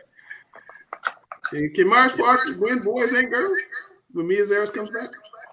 That's going to be the question. But I think, I never say it's a good thing that a kid got hurt. But those kids over there at Myers Park on the girls' side are going to have to grow up fast. I think Jaron Truesdale and Raven Alexander, as good as they can be defensively, I think they're going to have to be really, really good offensively in order to help that team win. They got the GOAT coach. They got the GOAT coach. What did Mia Zaris say on the show last year? The GOAT coach. She called her grandma, but she was the GOAT coach. She did call her grandma, but she is the GOAT coach. She is the GOAT coach, so she'll get it done. All right, Alice, let's go through these 1A rankings. What you got here? Nothing to go through until someone beats Bishop McGinnis. There's nothing to discuss. Next. Well, congratulations to Murphy, Mount Heritage, Birdie, Star Mountain, and the rest for making the preseason poll that Alex just shot over. And let's look at 2A. Let me find the girls. All right, Alex, what you got into it? Oh, I'm going to give Salisbury the nod right here as the defending champ, but I'm not betting against Marasia Pass in her senior season at Shelby. There's probably got to be some other. She's not at Shelby anymore. It's going to be the Hollyfield show this year. I think she. I was about to say there's some Hollyfield, It's going to be the Hollyfield. They'll be good though. They'll be good. There's got to be. Shelby will be in the mix once again, and once again, as we've discussed for here, 1, 2, 3, 4. Once you get past that, not a lot to talk about. Until somebody gets into that upper echelon, Salisbury, Shelby, and the West, Farmville, Central. Michael, East Bladen, North Surrey, Newton Conover's got a stud. Somebody get past Salisbury and Shelby in the West, and somebody get past Farmville and Central in the East. Come talk to me. Until then, nothing to talk about. Next. Oh my goodness. Oh my goodness. All right, 3A. Northwood gets the nod as the defending champ. Terry Sanford right there in the mix. Really, there's nothing to talk about in this classification right here. I mean, what we're seeing here is, and this is a follow-up on a great piece of journalism that we saw in the Charlotte Observer about a week ago, that, I mean, we're in a tough window of time for girls basketball in the state. And it's sad to see. It really is. It's down 12.5% in the last 2 years. It really is. And the disparities we're seeing in these rankings right here in terms of once you get past the top 3 or 4 is showing up in the declining participation and the fact that there really isn't a whole lot to talk about past the top 3 or 4 until somebody makes a move. Well, I think some people are going to emerge as they do every year. And congratulations to Rocky Mountain Smith and the rest of those guys for making the preseason. Parkwood looking good up in Union County. Freedom, which is traditional power out of Morganton, won multiple state championships. Marshall Crump was the coach, and they were really great in the 90s. All right, let's look at the 4A. Let me find the 4A and put that up. I'm going to give Charlotte Catholic the nod for now. Now wait, you just talked about Panther Creek. You ranked them second. I'll rank them second, factoring out. I mean, but notice the cluster right there. Panther Creek, Millbrook, right there together. Yeah. Panther Creek returns its core, and frankly, and Panther Creek will tell you that it should have won that game versus Millbrook last year in the quarterfinals. I was at that game, so I mean, truth be told, I mean, Panther Creek, as Randall said, has an opportunity. There's no question about that. It's closing the deal like they didn't against Millbrook in the quarterfinal last year. That 2-3 could be flip-flopped. I mean, they're that close to each other. I'm anxious to see what's going to happen in terms of, I mean, we talked about Catholic getting over the hump with the supporting cast. Can they do that? Apex Friendship returns a few pieces, even with Indian Navarre having moved on. I'm hearing some really good things about Lake Norman too. By the way, yeah, Lake Norman will be right back there. It's the same. If Blanca Thomas is angry, Blanca Thomas come playoffs, I think Catholic is going to go to a different level. If she's nice, Blanca. There you Thomas, go. They're going to be in trouble. All right, we got girls private school. If I can find it, and that's the last one. Let's go through that real quick. We'll jump to the boys' side. It's cannons to lose. It's cannons to lose, and once again, not a whole lot to say until something changes. It's probably this year Providence Day reemerges. I know they got a really good freshman, right, Randall? Yeah, they have a really good basketball team. I think this is one of the rare times where Providence Day doesn't necessarily have a superstar. So I think they have a really, really balanced team, 1 through 6, 1 through 7, and obviously Josh has been there before. So I think come February, Coach Springer is definitely going to have those girls ready to play. Yeah, he's about due for a state championship run. Rick, let's look at the 1A on the boys' side real quick. On the boys' side, you have Chatham Charter, who went 32-2 last year. They lost in the state championship to Hayesville. They returned their starting 5, so they'll be in the hunt. The same thing for Washington County. They went 22-4. They returned all 5 starters. And then also Bessemer City, they return all 5 starters. And they have a little point guard there, Randall Pettis, that's already committed to Northern Kentucky. So those are going to be the top 3 teams in the 1A. Yeah, Randall Pettis can really score the basketball. They have a young lady over there, too, that can score. Her name escaping me, but They have a sneaky good pairing there. Let me find the 2A, Rick. Give me a second. And here we go. Wait, Farmville's number 2. Uh-oh. In the 2A, there's a lot of talent in the 2A, and you look at J.M. Robinson. Naturally, they're the defending state champions, and Farmville Central lost in the state championship. Salisbury is 20-5. They have one of the top players in the country, and Jude Harris. So they returned 4 of their 5 starters, and then you have Cummings, who went 22-1, and they returned all starters, and they have 2 of their best players back, and Janias Sharp and also Caden Hammond. So those are going to be the 4 teams I think will battle out for the highest rankings. But if you look at the depth of it, Goldsboro, Shelby, Lincoln Charter, who just played a very good combine to a very, very good game. So, the 2A is very balanced and has a lot of depth. It sounds like 2A in basketball is like it is in football. It's a little mini fight club there. Let's find the 3A. I got a lot of cards on here today, so you got to give me a second. Let me find the 3A. Here we go. I think the 3A also has a lot of balance, just like the 2A this year. Central Cabarrus is, I think they're going to have a magical year. I think they have a chance to go undefeated. I think their unique style of play is so different that most teams just can't prepare for it. I do think that they can go undefeated this year. Northwood, they have a stacked lineup. Of course, they got Drake Powell, who's going to UNC. Yeah. They got 2 guys that are 6'8" or taller. They're going to be in the hunt, and don't count out West Charlotte. Although, they graduated some guys. They got a very good point guard, and they got a nice little freshman. It's going to be really, really good. But I think, and I said this over the weekend, Jacoby Davis doesn't get enough credit for as good as coach as he is. But don't count out West Charlotte. And then Northern Nash, last year they went 17-8. They returned 4 of their 5 starters, and then they got one of the better players from Rocky Mount to transfer over. So I think those are the top 4 teams. But again, like the 2A, there's a lot of depth, 1 through 10. All right, let's look for it. I tell you what, Myers Park, Holly Springs, Millbrook, North Meck seems to be the cream of the crop. But, again, we talked about Myers Park. You got 3 high major guys that's starting. You got 1 guy going to a mid-major school, and you got, another player that's a D2 level guy. So you got 5 scholarship guys that are starting on the Myers Park. The same thing with Holly Springs. They had a good year last year. They went 22-4.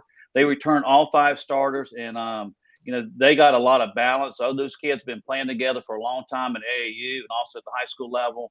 Don't count out Millbrook with Colt Langdon.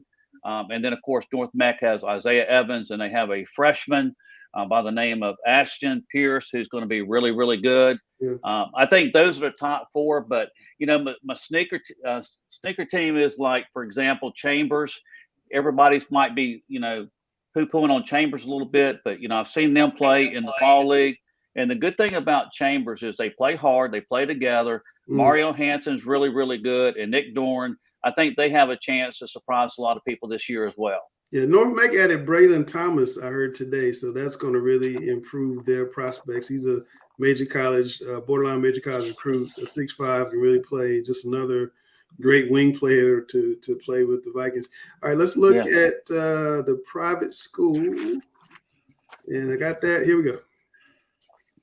The private school, if you look at it, in the top 10 right there, you have 4 of the top 10 that won the state championship last year. Carmel Christian, I think they're just ahead of the class.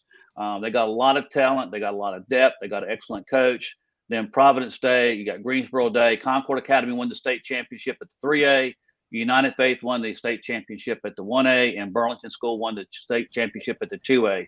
And all the other teams that are in here have the capacity to win a state championship or at least compete for one. Yeah, should be a great year of basketball, guys. So we're going to continue the previews in the Charlotte Observer. We'll have the 316 coming out on Friday. Make sure you tune into that. And Rick, we got a couple tournaments coming up this week, and I'm going to bring the other guys on. Providence Day has one real quick. It's the Charger Showcase. 3 games you see on screen there with Providence Day finishing up with Caldwell Academy at 5 o'clock. And then you have your big kickoff tournament at Carmel Christian. And let me find that card. I think I have a card. My man Randall has got the starter jacket on. Can someone please? That thing is amazing. Yeah. I get a starter jacket. Hold on, Sam. I got something for you in a second. Rick, how much is to get into your tournament? Tell us this real quick, 1 minute about the teams here. Well, we're going to have we're going to basically do a day pass, and the cost of that's going to be $15 up front. If you wait till the day of the event, it's going to go up to $20 because we're going to be at very little capacity at Charlotte Country Day, but that not Charlotte Country Day, but Carmel Christian, excuse me. Yeah. So the big matchup there is going to be, I think, on Saturday. You have quite a few, but you have Combine versus 101 Academy. Yeah. I think that's going to be a very interesting matchup. At 4:30, you have probably the two top teams in the 3A going head to head. So this should be a preview of what the state championship could be between Concord Academy and Greensboro Day. And then at 6 o'clock, you have Cannon versus Burlington School. And then also at 7:30, you have Carmel Christian versus Asheville School, who's one of the top 10 teams in the private school. Should be an absolutely loaded event to kick off the season. All right. Well, Rick, I so appreciate you coming on, man. Can't wait to get you back in when we start basketball in January. You hear the expertise. I got Chris Hughes. I got Rick Lewis. I mean, I'm blessed. And I got Randall and Grice with the number 2 voices, I think, in both sports. So Rick, I appreciate it. We'll catch you next time, man. Thank you so much. All right. That's the guru, Rick Lewis. If you want to know basketball, that's the guy you call. Rick, Sam. Human excitement. Yes. Sam, I can't wait for this. Oh, is Randall he can't even flip his phone to the side. Like he's got all the answers to the right. I can't wait for this. Randall does the game show in basketball season. Sam does the game show in football season. I always want both of them to lose. So you know what I want today, there? I want a tie. I want a tie. Hey, he's coming into my realm, so he's going first.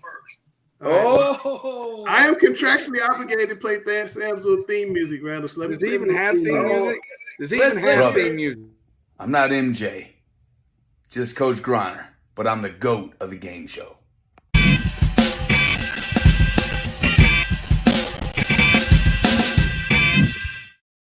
Oh, wait, you asked if Randall have theme music? Is that what you asked? Yeah, he tried to act like I'm Randall Clark. I am not Sam Griner. You will not beat me on the game show.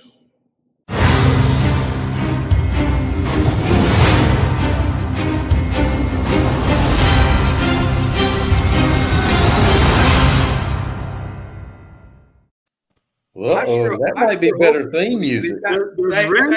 Hey, I hope he really is good. He's got all the answers in his daggone jacket. I mean, all right, Alex, let's go. I think his intro might be better. Let's go, Alex. Randall was born in 1987. What was the #1 movie that year? A, Fatal Attraction. B, Beverly Hills Cop 2. C, Platoon. D, Lethal Weapon. Randall. I'm going to go with my favorite movie on this list. We're going to go with B, Beverly Hills Cop 2. Beverly Hills Cop 2. What you got, Samuel? I'm going to go D, Lethal Weapon. Who's Sam? You in the hole, dog. Yes, sir. Beverly Hills Cop 2? Beverly Hills Cop 2. Wow. I'm telling you, that jacket is going to be tough to beat. I ain't going to lie. Already making excuses. Can I get my birthday? I mean, dang. Yeah, you can. I got to find the question. Well, out there, Sam? Wait a minute. I got to wait. Here we go. All right, Dale, let's go. All right. Sam was born in 1982. This song, written by a guitarist from Worcester. That's right, Worcester. That's how they pronounce it. I know, I've been there. Was #1 from February 6, 1982 to March 19th, 1982. Name it. A, Centerfield by Jay Giles Band. B, Centerfield. Centerfold. I'm thinking baseball. B, I Love Rock and Roll. Joan Jett and the Blackhearts. C, Ebony and Ivory. Stevie Wonder and Paul McCartney. D, Beat It. Michael Jackson. I mean, what is this question even asking? I mean, seriously. What song was #1 for 6 weeks in 1982, written by a guitarist from Worcester, Massachusetts? None of these were the #1 song overall. I know the #1 song overall. It was #1 in these dates. What was it? I mean, my Lord. I'm going to go Come on, Sam. C. C, Ebony and Ivory. Yeah. Randall, what you got? I got A, centerfold.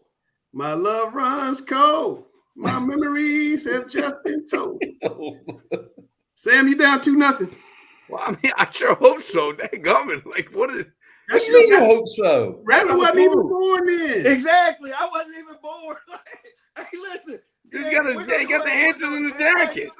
That's all that's inside here, baby. That's it, Alex, let's go. Florida is the only Division I school to win NCAA football and basketball national championships in the same year. In 2006, who did the Gators beat in each one? A, Ohio State and UCLA. B, Alabama and North Carolina. C, Florida State and Ohio State. D, Oklahoma and Kansas. It's on you, Randall. A, Ohio and UCLA. Samuel. Golly. I think it's A as well. Believe it or not, I don't want It's to the get correct answer. It's still 2-0. You stayed in the game.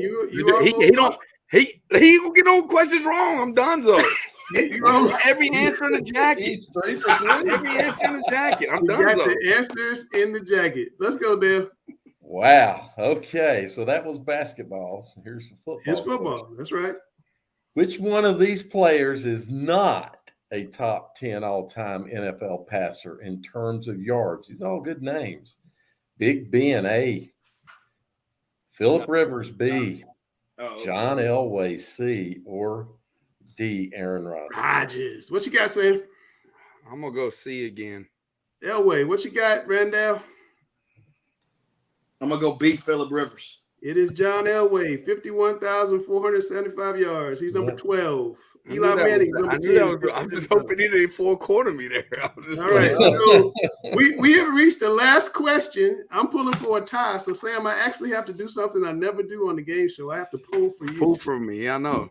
But he ain't never getting this wrong. It'll be another daggone music question. It is not a music question. All right, good. Praise the Lord. You got a chance, Sam. I had a football and basketball question. I had a football only question. So this last one is basketball. Let's go, Alex. What team won the very first NBA game in 1946? A, the Toronto Huskies. B, the Chicago Stags. C, the Philadelphia Warriors. Or D, the New York Knicks. C, Philadelphia Warriors. Samuel. Golly, it was just such confidence. Look at he's got Google right beside him. I mean, I can't guess the same answer, even though he's right. No, you cannot. I need you to tie him. I know. I'm gonna go B, Chicago Stags. Oh, Sam, you had a shot and you guessed wrong. It was the New York Knicks. They beat the Huskies 68-66. Was it the Knicks? Wait a minute. The Knicks won the first NBA game in 1946. And any fan the first taller game. than Toronto, The first game. Any fan taller than Toronto Center George Nostrand. I misread. I thought it meant championship. My bad. I didn't even say I think the fact that the Knicks you had a shot. I didn't think the Knicks won a championip. That's what I was Well, I was worried. about to say the fact that the Knicks won the first game in 1946. Isn't that the last time they won a game? There you go. Randall, right, good job, Randall. You did a good job. Chelsea isn't here today. Sam, it's just what I do. It's very rare that these kids come on here and beat me, so I definitely wasn't going to let you. That is true. He has a much higher winning percentage. I'll come on your basketball segment and maybe we'll get a couple of like the 1982 question wasn't even a real question. We couldn't even understand the question. I understood it because I got it right. Understood the question? No, it was terrible. It was a terrible idea. Oh my God. Classic that was Sam one Wine. of LW's worst questions, so I will Who give says that, it? Hey, what was the number one song only for this period for a month? Not the number one song in the year. That's written by a guitarist from Worcester, Massachusetts. I was trying to give you a Worcester. Randall, thanks for coming on, man. We'll catch you during basketball season. Thank you, guys. Have a good one. All right. It's the great Randall Clark, best trainer I know. Chelsea isn't here right now. She sat down with Cleveland quarterback Jackson Bird, who's having a great sophomore season. Let's check out what she has to say, and then we'll get back into the football prognostication.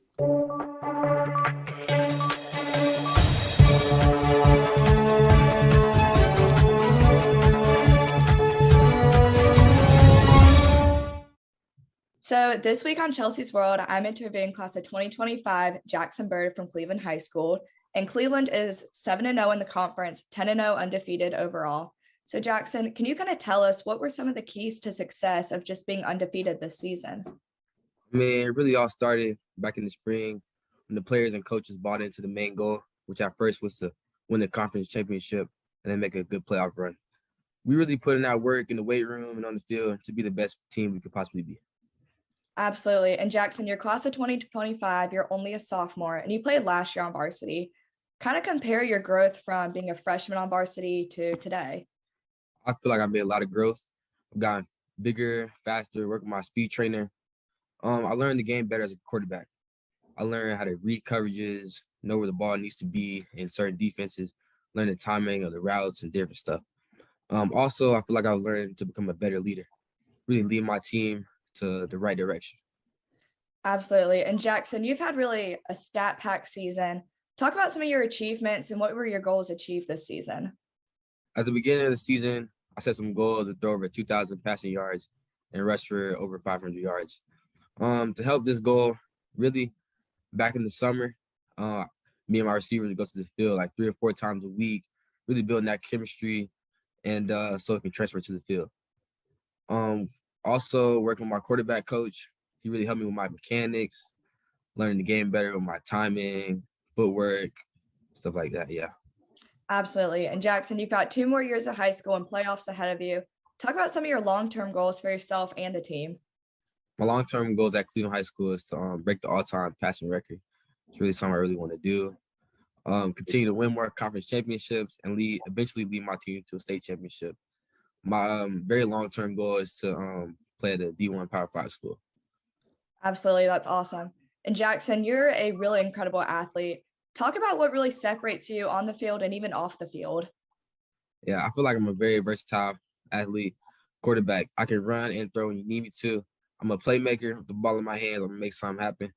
I have a great work ethic. I love putting in that work, being in the weight room, being on the field, doing speed training, whatever it is I do. I feel like I'm very competitive. I work hard. I want to be the best at what I do. And off the field, I just love to lead. I love the responsibility of being a leader. Absolutely. And you've been with Cleveland for 2 seasons, both very successful these seasons. Tell us about what's your favorite thing being with this program and playing football with Cleveland? Man, it's really the brotherhood. We've all come up together since elementary, middle school, high school. We all are friends. We love each other. And it's really competitive out there at practice. We're all competitive. We all love to win. And like, say, for example, in offensive periods, defense will always give it their hardest. Defensive periods, offense will give their hardest. Because we want to see each other get better. We want to win together. Absolutely. And I'll throw this in there. Going into a game, I know you've got that mindset to win. What's your game day preparation before going into a game to get yourself right? Game day prep. All starts in the morning. Got to have a good breakfast. Got to have some eggs, some pancakes.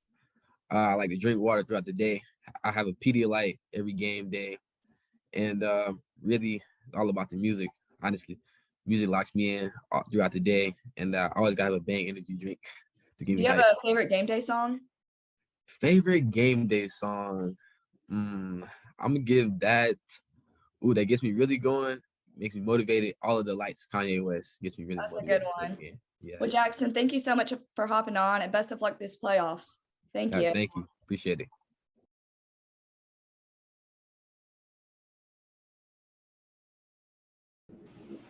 All right, guys, let's give a hand to Chelsea. What a tremendous job that young lady does. Definitely. All right. Well, hey, before we break down the 3A football brackets, we got some amazing games. Let's take a look at this week's rankings following the first round of the high school football playoffs. There you see it right there. Kings Mountain still holding strong in that number 1 position. Although 71st looked really good, they moved up there to number 2. Northern Nash, still exceptionally strong team. 3, South Point, Havelock, Dudley, East Lincoln, Oak Grove, Greenville, Rose, and Crest wrapping up the 3A rankings. A lot of really good teams, and a few of these teams are going to lay battle against each other this week. So let's go ahead and go right into it, and we're going to start with the 3A East playoffs. I think that there's some very intriguing matchups in the 3A East. So there you see it right off the top. 2 rivals going head-to-head. up there outside of Rocky Mount in Southern Nash, traveling over to play rival Northern Nash, Vance County and Southern Durham. You know, those are two conference foes going at each other. Triton at Wilson Hunt, Jacksonville at Havelock. Greenville Rose at 71st. That's a game that I've certainly been looking at. Lee County and North Brunswick, Scotland at Terry Sanford, and Burlington Williams at Eastern Alamance. And that's, again, another game that I've kind of intrigued me. And before we go to you, Alex, I'm just going to kind of throw in there about that Burlington Williams Eastern Alamance game.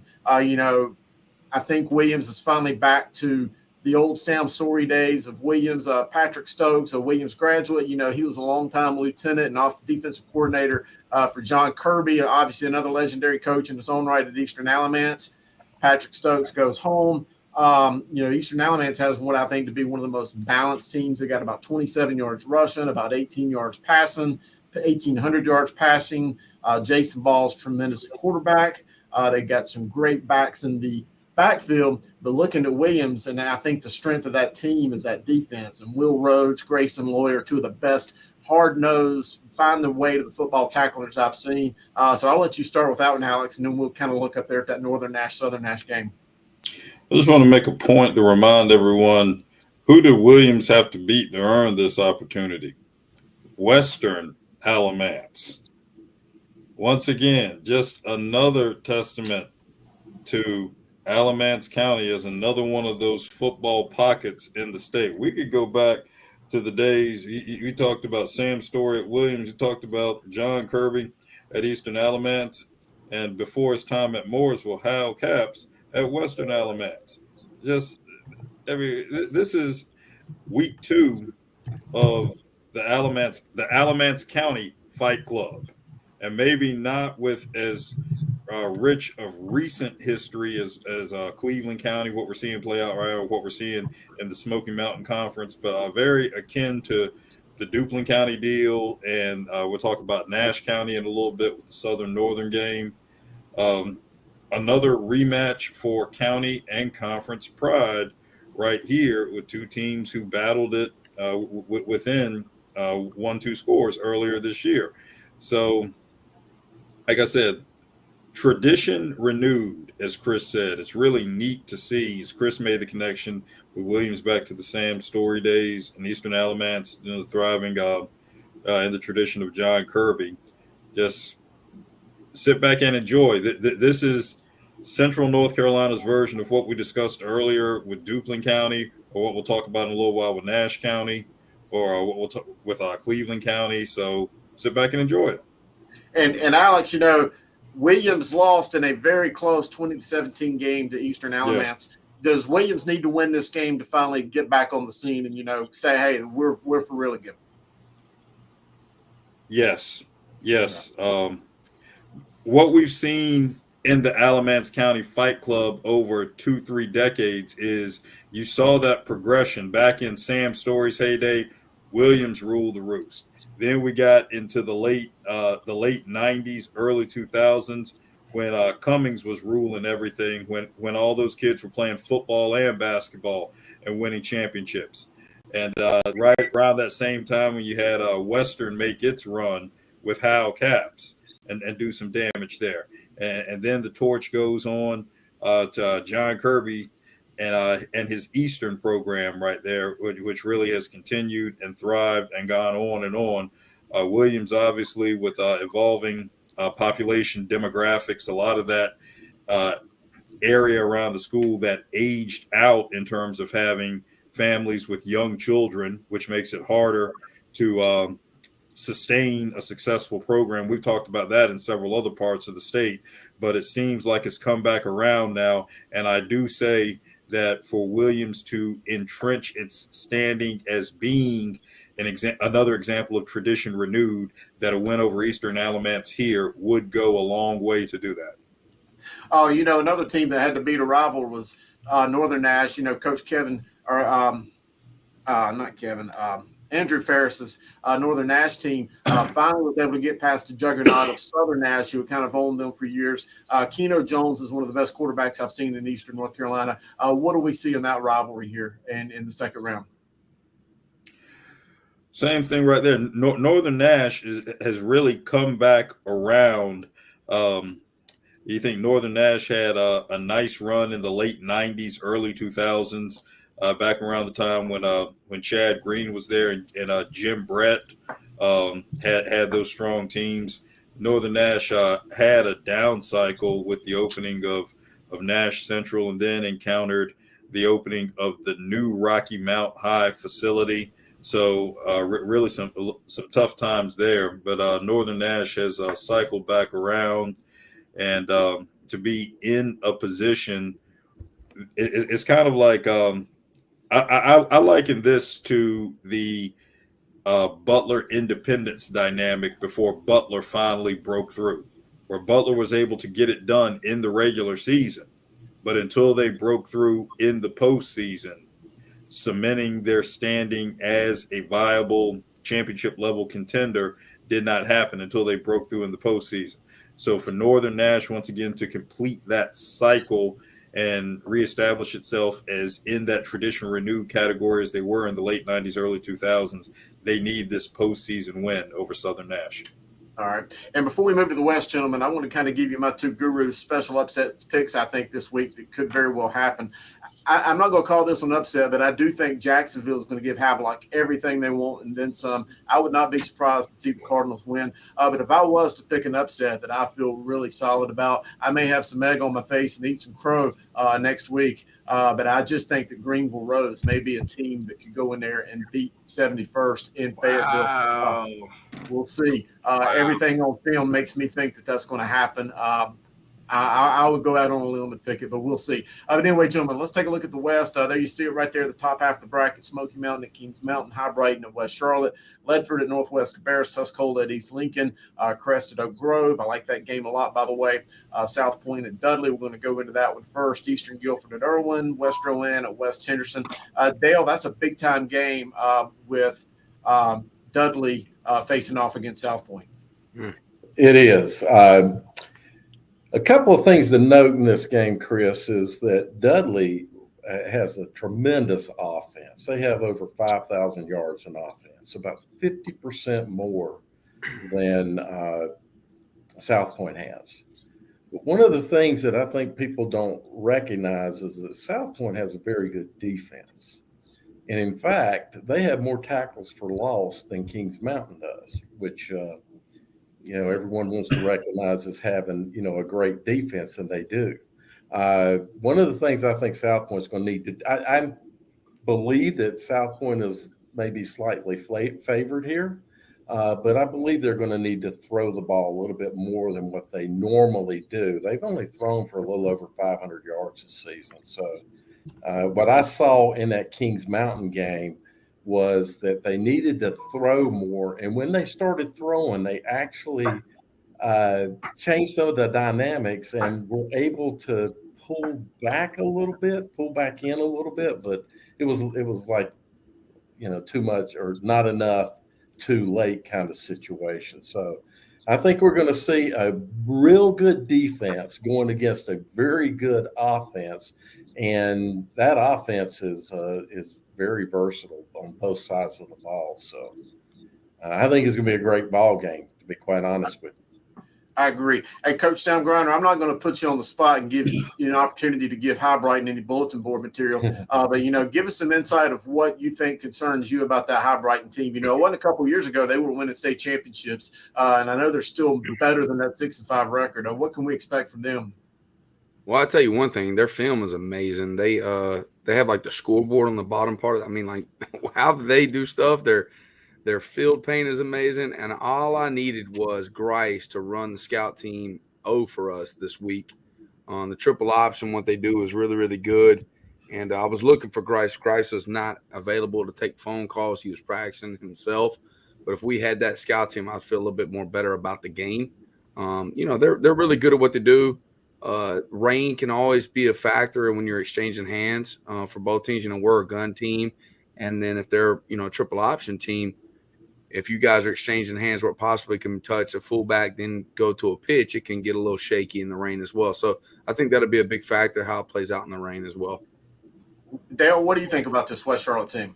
So one of the things that depending on field condition, I think that turf plays a huge in favor of West Charlotte with the speed that they've got on this team. That I tell you, after watching them play last week, it was very similar to their first round game last year. So we should have saw some kind of similar result. But I've seen them twice this year, and they've improved tremendously on offense. And I told Sam earlier that, you can have a great defense, which they do, but if you don't have a good offense, that really hurts your defense. And things really kind of flipped differently in this game just from that one point of being able to generate some offense to complement that defense. I think the things are very favorable for West Charlotte here. But and it's a turf, and that field does drain fairly well. Mm-hmm. But if the field's not a sloppy skiing match, I think that favors West Charlotte. Hey, real quick before we move on, Grice, or Cam, I'm sorry. You're a Northwest Cabarrus guy. You know the South Piedmont Conference really well. You got a unique game going on between Ledford and Northwest Friday night. What do you think we'll see from that contest? A lot of running. Ledford likes to run the ball. Northwest does a good job running the ball too, but I think it'll be just which team can, put their hats to the ball and get, downhill on the defensive side of the ball and stop the run. With it being, probably going to be wet due to the rain, I think it'll be even more running and, less throwing the ball. So we'll see how it goes. But Cam, they throw that ball, Cam. They got to get that ball to Tevin Tucker. I mean, the JMU commit again. I remember us going against him. He's a guy circled, highlighted. He didn't play a lot in the game we faced. We faced him, thank goodness, because I feel like every week after he's gone, even crazier since. So I think looking at that game, I'm highlighting him. And if I'm, Coach Mormon, as I know he does, he's done well so far this year. Get him the ball in every way possible. Just raining, hand it to him. Whatever you've got to do with that to make sure he gets that ball in his hand. I think he's probably one of the best players in that game between both teams. All right, I'm going to put you on the spot again, Cam. West Rowan's going up to take on undefeated West Henderson. Who do you think is going to win that one? In my bracket, from last week, I've got West Rowan going a good little ways in the playoffs. West Henderson struggled last week, if my memory serves me correctly, early in the game, pulled away late. But, I've got West Henderson on upset alert.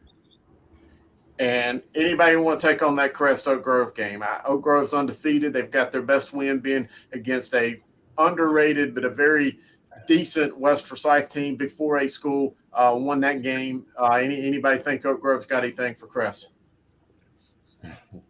I think they do. But I think, again, here's another game where the weather is going to take a toll. You got Javaris Green, one of the best receivers, I'd say, in Cleveland County. But if it's raining a lot, are we going to see Husky be able to get him the ball like that? I think that South Point game, and going back and watching that film, South Point literally took him away, double-teamed him the entire game, and said, deal with your offense away from him. And we saw that, and we saw that they really struggled to do that. Here's a situation where Oak Grove coming off a tough win over West Met. They struggled there. I think Crest can be victorious, but the question is going to be, if this weather really affects the game, can they do this without Green, and can Husky and the rest of that offense really put up points if they try to neutralize him, whether by weather or by scheme? I see your thing, Dale. By the way, this game features two of the best head coach play callers, I think, in the state going head-to-head. Jim Sosby at Crest, Mark Holcomb at at Oak Grove. Used to be North Davidson, won hundreds of games at North Davidson. I think that's going to be a Donnybrook of a game. I think that's one to really keep an eye on. I don't think that East Lincoln's going to have any issues heading up to take on Tuscola. I think that one will probably be over early. But let's move on and talk about the 4A. We're going to look at the rankings first. So there you see it right there. East Forsyth, very well documented, top team in the state. New Bern right there, number 2. Huff, Chambers, Indy, Cardinal Gibbons, Charlotte Catholic, Mallard Creek, Hillside, and Weddington. I think Weddington, moving up in there. Any discussion on this, gentlemen? Nope. All right, let's move on then and talk about you. That's good. Hey, Club Girl, what he wants to say? Like every 30 teams. Hey, we got something to say. Yeah. Yeah. Yeah, New Bern in that number 2 position right there. New Bern's had a fantastic season, but once again, New Bern hadn't proven anything yet. And until New Bern proves that it can do what it hasn't been able to do since 2019, and that's get past the Cardinal Gibbons defense led by Nick Drew. Oh, I mean, but seriously, they haven't done it yet. The Bears They are have not coming out done of the it yet. East. Now, Bears this are coming out has of the East. this has been a building process for New Bern, and they've made terrific process.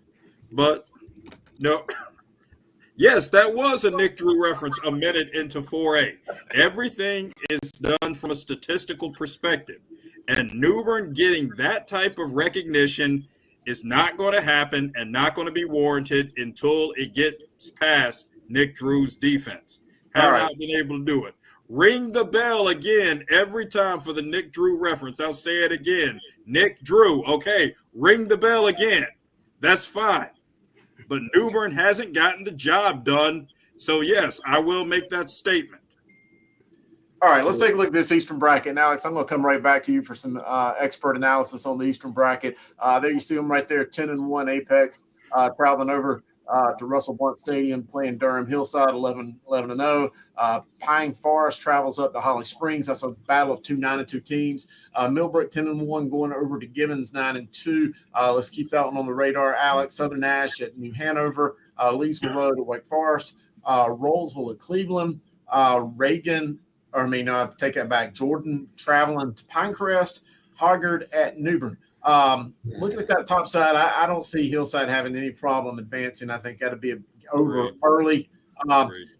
Pine Forest, in just my opinion, looking at the film, I think that they're just way too much for Holly Springs. I may be wrong, but I think Bill Chishoka and that team right there in Fayetteville, I think that's just way too much.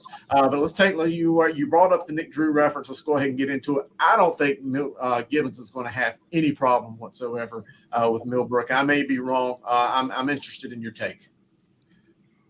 Well, the one thing I noticed about Millbrook when I watched him earlier this year is Millbrook, however good offensively, and yes, very, very good, no question, but Millbrook has shown a tendency that when its receivers have to line up against a bona fide secondary like we saw against Heritage, yes, Millbrook won that game, but did not get an offensive touchdown until into the third quarter. So when Millbrook's receivers have to line up against a bona fide secondary, that creates a unique challenge, which I think will factor in to this game. We all know Nick Drew's secondary is beyond bona fide, no question about that. I do think that Gibbons prevails in the end, and we open the door to moving closer to the possibility of seeing New Bern against that Nick Drew defense. Yep. New Hanover, I don't think it's going to have any trouble with Southern Alamance. You look at that Leesville Road at Wake Forest game. I think that's an interesting game. Ultimately, I think Wake Forest just has way too much power. Rollsville at Cleveland, I think, is a tremendous game as well. I do think Cleveland, and I'm just going to give a little bit of a nod to Coach Scott Riley and that Cleveland bunch. I think that talent-wise, they're level, and I think even you could say that Rollsville's got more playmakers, but I think just the coaching and experience level of that Cleveland team would lead me to think that they've got the edge. What do you think, Alex? I do agree with that. Cleveland has not missed a beat after the graduations of Omarion Hampton and Skylar Locklear and a number of the guys up front. It's really remarkable what we've seen with Jackson Bird this year and the leadership in terms of moving the ball around. Three guys with 400 yards receiving, I think it is. So the balance, which has just propelled Cleveland forward, has been really, really impressive. I do think that that their depth across the board in terms of what we see. Jackson spoke about how those guys have played together for years and come up through that community program, I think is going to put them over the top. Another little fun factor right there, Cleveland coach Scott Riley is a Cardinal Gibbons grad, by the way. Cool.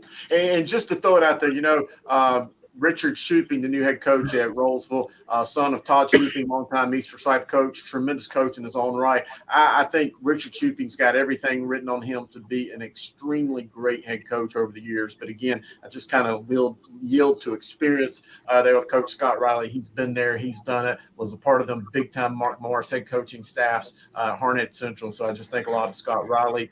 Pinecrest right there, I think that they roll. And Hoggard and New Bern, I think that's a tough game. Would I be surprised if Hoggard hung tough? No, but I definitely think New Bern is the better team. But gentlemen, let's go ahead and take a look at this 4A West, the gauntlet that is the 4A West. You want to talk about the 4A Fight Club, Grice? This is it. Catholic at Grimsley. If I'm Grimsley, I'm worried. I'm worried sick about that game. I think Catholic's just going to go up there and physically wear them out. I seen the film earlier of the year of Grimsley and Reagan going head to head, and I thought Reagan was the better team and probably should have won that game. But, Grimsley pulled it out, and we saw what Catholic did to Reagan last week. So I just think Catholic, the big red machine, or it's like some of the coaches out there call them the clone army, they're just going to do what Catholic does. Olympic at Independence, I think that is a very compelling game. Mallard Creek at Huff, obviously a rematch there. Mount Tabor taking on CPC foe East Forsyth. Northwest Guilford at Watauga. I'm really big on this Northwest Guilford team. I think Tanner Ballou, the quarterback there, I really like that Northwest team. Cox Mill at Weddington. I know you got a little bit to say about that one, Grice. Chambers at AC Reynolds, and then Butler taking on Mooresville. Gentlemen, I'm just going to throw it up to discussion. I don't know where we want to start, but we'll start right there at the top, Catholic and Grimsley. I'll tell you what, this whole West is just brutal.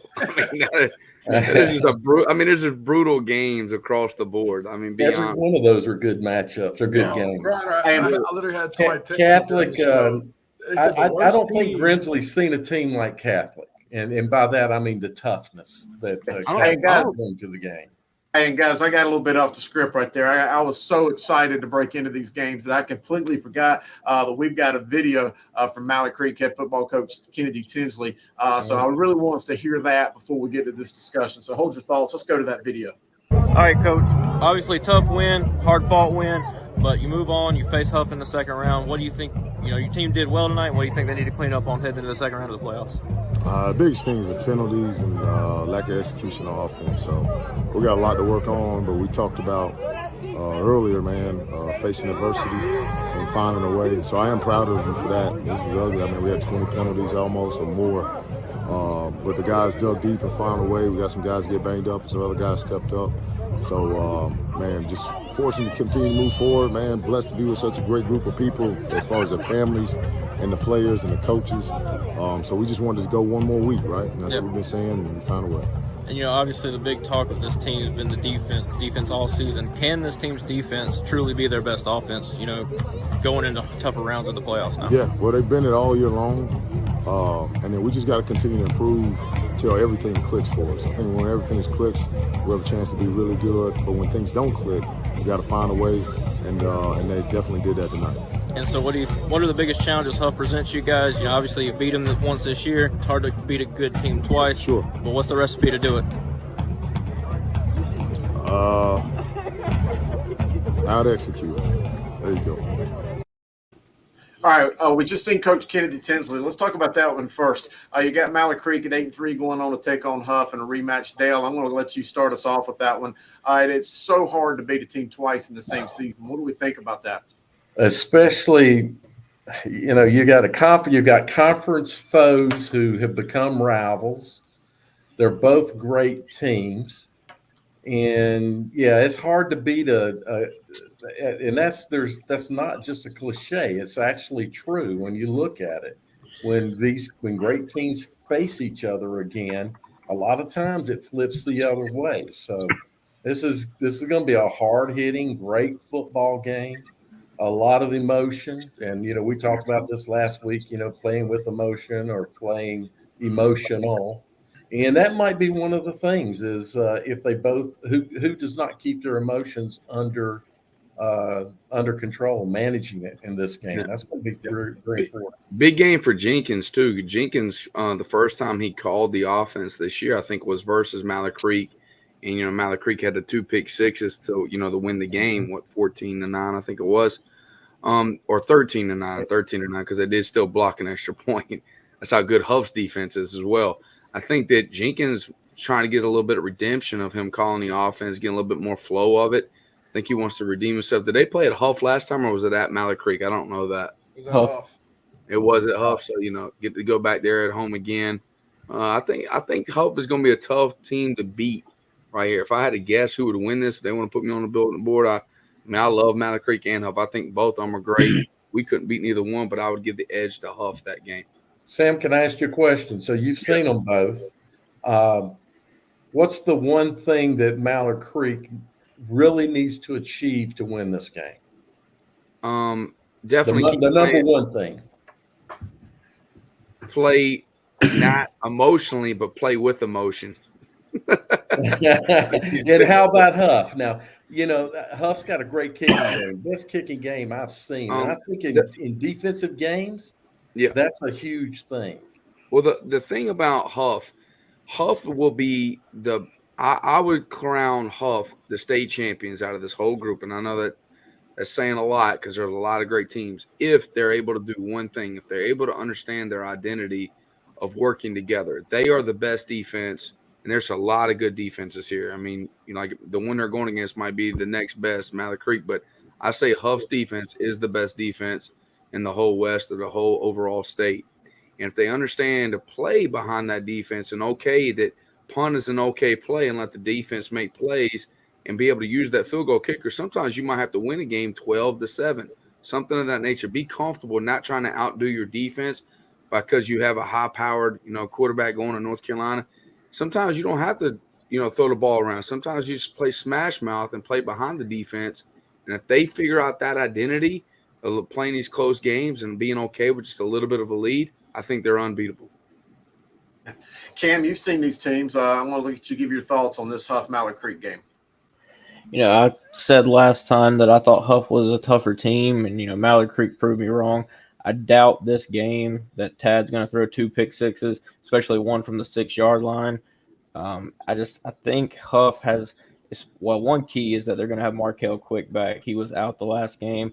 He's one of Tad's go-tos. So, Mallard Creek's really got to find some identity on the offensive side of the ball. Trey Robinson, their backup quarterback, Justin Wheeler started the year. Trey Robinson's going to get the start the rest of the playoffs, at least from what I'm told. So, I think it'll be a good game. I don't think it'll be lopsided in Huff's favor, but I think Huff can get the job done. And the winner of that game would be most likely taking on East Forsyth. We'll see how that one shakes out with them in Mount Tabor. Kind of going backwards and looking at that top half of the bracket, obviously you got Catholic at Grimsley and Dell. I'll go back to you on your thoughts. And then you see the second game, Olympic and Independence. And I'm trying not to look too far ahead, but, I would like to think that maybe we could see an Independence Catholic rematch from earlier in the year. We know how that one turned out. But with that being said, Dale, I'm going to give it to you first. Catholic at Grimsley, I want to let you finish your thought and also kind of jump ahead and tell us what you think about that Indy Olympic game. So in that Catholic Grimsley game, you don't get to be 11-0 without obviously being good. But I do believe that there's a difference in the competition that the two teams have played, the level of football that the two teams have had to play at, and Catholic has played a much, I think, brutaler schedule overall. And this is just the kind of team you don't want to have to host in a second-round game, a Charlotte Catholic. So I think Grimsley's going to have to play just phenomenal football to beat Catholic, especially after what we saw Catholic do last week. As to the Independence Olympic game, boy, this is an anomaly here for me. Obviously, I have some ties to Olympic and would like to think that Olympic's going to be able to walk into this game and compete. And I just really believe it's going to come down to where they're at emotionally. They've got a good defense when that defense plays, and they're going to need it. But they're going to have to play. This is one of those where emotion, you've got to have a little bit more of an element. One of the things we talk about a lot is getting over hurdles. And Olympics at 11-0, first time they've won 11 games in a season. So They've got 2 firsts. They're first undefeated season in or undefeated regular season, and now at 11 wins. Now, for some programs, that's nothing. To an Olympic, that's big. And actually, to an Olympic, for most of their competitors throughout the history, getting to 11 wins, less a Catholic, is a phenomenal thing to do. Reaching 12 and winning a big second round game like this, it would do great for the program, but I really do believe that not only are the players going to have to play well, but they're going to have that extra element. I think they're going to have to be able to play with emotion and not get emotional and not get down if Indy punches them in the mouth early. Yep. Hey, Sam, I want to come to you on this top half of the bracket before we shift to the bottom half. And I want you to put your coaching hat on. Obviously, you're not playing any of these teams, but I know you've seen Catholic a lot over the years, and we know how dangerous they can be. And especially since Mike Brodowitz took over, and I've even seen it a lot on film this year. I think the sneaky thing about Catholic is that they suck you in run after run after run. But I think that they're a vastly good passing team and have shown that they can pass in big situations. How does that change the discipline of the Grimsley defense of how they have to take on that passing game? Because, situationally, I just think that Catholic can kill you at the pass even more so than the run, like in the old days. Well, what you have to do is most people have to play defense of the week when they're going against a Catholic. It's not something you can just do a regular 4-3, 4-2-5 versus a lot of times you have to play more of a 50 front. And most times the tight end is such a big factor. What you want to do is you need to have a guy that's big enough and athletic enough to play in a 6 technique to take on the tight end like right away. So you don't want him to be able to down block in the run game. And you don't want him to free release in the passing game or arc release to get the backers. So you got to have a guy that can sacrifice and not get his eyes in the backfield, but focus on the tight end. I don't know how disciplined or well that guy can be in a high school setting to be able to do that, but that's how you would kind of have to attack a wing T team that's so good at using the tight end. And it's going to be a hard thing to do for Grimsley. I mean, Catholic has been there, done that. A lot of state championships. They want to get into this 4A and let them know that they're a hard team to beat. They dominated 3A for the last, 7 or 8 years. And I think it's time for them now to take the next step. I still think Catholic and Independence has some of the most complete offenses in this top half. Their offenses are sound. They both can run and they both can throw the ball well. We'd love to see that matchup again in the next round. Can I ask Grice a question?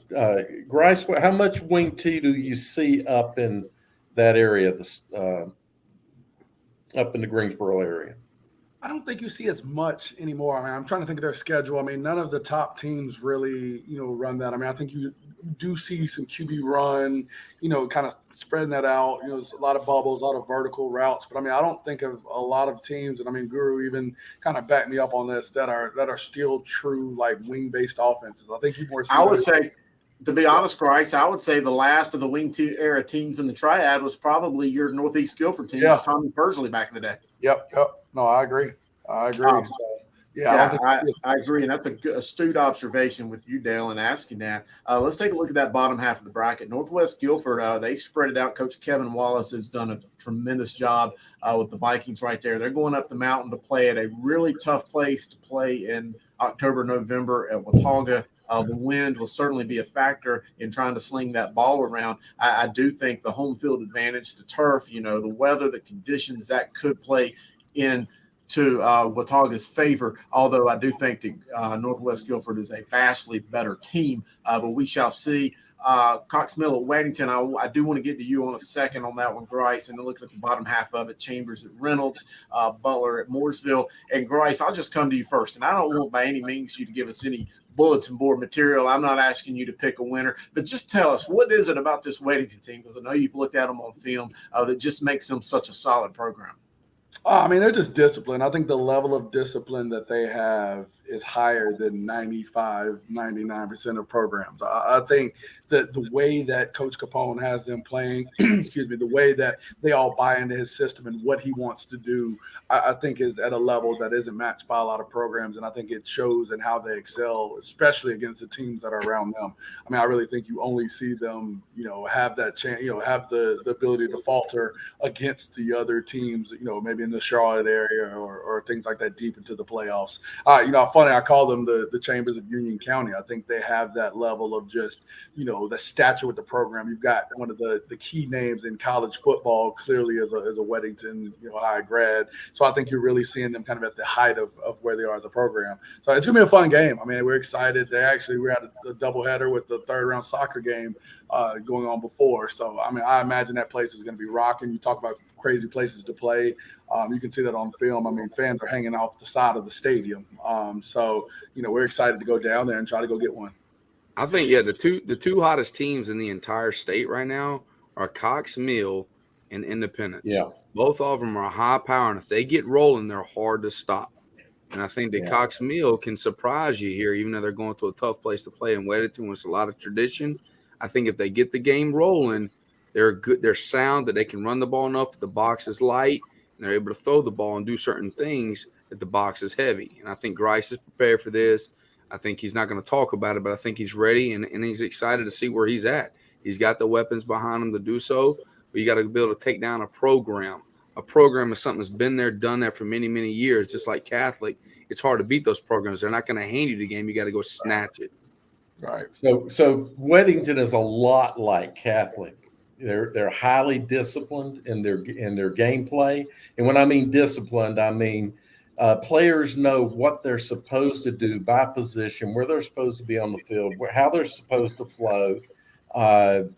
They play great technique. I think number 22 for Cox Mill is your Grice is going to need to use him a little bit. I'm sure he's already got his game plan going, but Weddington's a punch you in the mouth team like a Charlotte Catholic. They're very physical. But I agree with you on Cox Mill being one of the hottest teams in the state. Definitely. One thing before Cam gets on, I want to hear what Cam's got to say about that game about Cox Mill and Weddington. But I'm curious to know if my man Grice has got the cojones to do like some ghost pulling. Like a lot of times you go against a team that's so well coached, you got linebackers that are reading the guards or something like that. They're running buck sweeps, and all of a sudden that linebacker's meeting the guards before they even get there because he sees it. He's not looking in the backfield. He's so disciplined and reading his key. I've seen teams that see that they're so well disciplined that they'll ghost pull and run like daggone, like a trap, but it's not really a trap. They're just pulling both guards out and making sure that both inside linebackers go with it, and they run like daggone dive up there with pulling both guards outside, things like that. Love to see something like that. We got that. It's usually I'm yelling after because my guard went the wrong way. That's our version of ghost pull. I hear you. Weddington flows to the ball very well, though. Well, that's what I'm saying. Like you flow to the ball, but like if you're reading keys and pulling guards, I'm telling you, I've seen teams do ghost pulls. I understand. And things of that nature, but that'd be pretty. I mean, it's risky, but sometimes you got to do things like that. But they run misdirection themselves.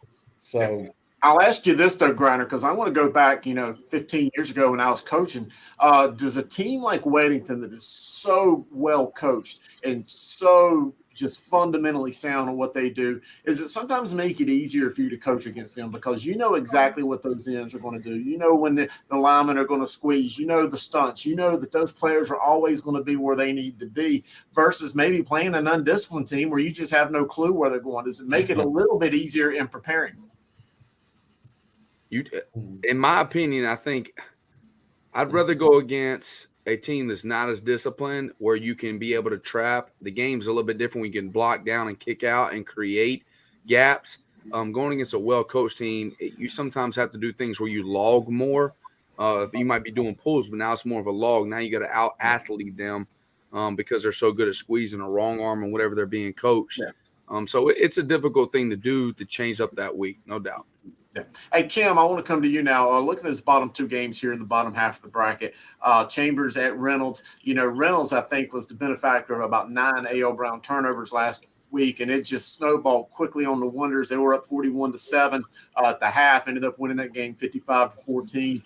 They're taking on Chambers. I know you've seen Chambers a lot. I know you've seen a lot of these teams in the Charlotte area. I know that Coach Shane Laws and that Rocket team is talented.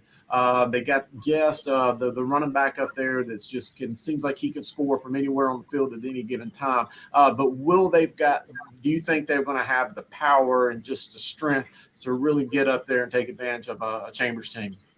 Well, I mean, Chambers was my team coming into the playoffs as my 4A champ. So I don't think that AC will win, but I think this is a team that Chambers can't get complacent on and, fall asleep on, or, they, just like any team, could pull off an upset. So, I mean, it's not really even an upset based on seeding. But, I mean, if you look at Chambers, I mean, they're just fast at every position. So I think speed's going to, be an issue, as Dale, brought up in our chat here. So, I give the edge to Chambers, but, don't get complacent. Yeah, Mountain, I hate to say it, but when teams from down here go up to the mountains and they take that speed, and the thing that, you don't account for is that Chambers has speed with the big boys. The Hogs are fast, as not just the skill position guys. They've got speed across the entire field. So yeah, their D tackle is fast. Say again, Sam. Their D tackle is fast. Okay. Yeah. Exactly. Yeah. But like you said, like the weather could now, it's still going to be warm. But if it was like snowing or something in AC Reynolds, that's a tough little spot. That would have been tough to deal with. I'm gonna throw something in here. We went to AC Reynolds twice. In both games, we played in pouring rain in the playoffs. Of course, we got trounced, but that's an interesting place to be in the pouring rain. It's a great environment, Chambers people. You're going to enjoy the environment, travel. It's a great stadium. Always at a great stadium. Mm-hmm. No doubt. And Ken, I'm going to bring it right back here to you, and also want you to touch on that Butler and Mooresville game. Yeah, well, first I was going to say that Cox Mill and Weddington game's a little bit intriguing to me. We said last week, Weddington and Marvin Ridge could be a close game. It ended up being 2 scores, 10-point Weddington win, but it was a lot closer than even I anticipated. So, I mean, Grice is going to have them guys ready to go in there and pull off that upset. But looking at Butler and Mooresville, I had Hickory Ridge beating Butler last week. I was the only one that picked that. They had a 7-0 lead, but then, Butler just flexed their muscle a little bit. I guess, Mooresville, they got a great running back, but at the same time, Butler, they've got a very solid defense. So, yeah, I think that game could go either way. Mm-hmm. I tend to think Butler's the better team. Strictly turnovers in that game. Whoever wins that turnover battle will win that game. I think Butler and Mooresville. I think they're that close of a matchup. Really do. Well, gentlemen, before we finish it up here at the 4A, any upsets? Anybody, Alex? Anything in the West? Anybody want to pick any upsets or how we think it's going to turn out this Thursday and Friday? No, crickets. Wish we were playing Thursday. Crickets. Upsets, probably Catholic over Grimsley. I think, Guru, I think that's the interesting thing if you go through these games versus Thursday versus Friday. And I think that, it's interesting that, of course, AC Reynolds, I heard, laughed when Chambers asked to play on Thursday and said, nah, bring your butt up this mountain for Friday. That's going to be interesting. A game like Butler versus Mooresville, if that's still on Friday, I haven't heard if that's been moved.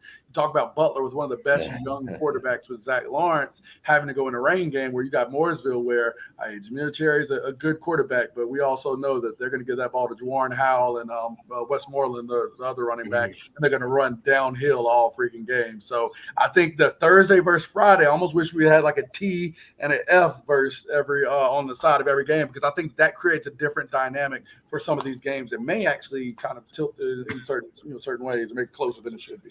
Karen, we need a lot bigger stipend if we're going to play on Saturdays, okay? and then we see Karen Belk. Karen Belk said she wished everybody played on Saturday. What do we think about that, Alex? Yes, I'm going to sound off on that. That is an absolute farce and abomination.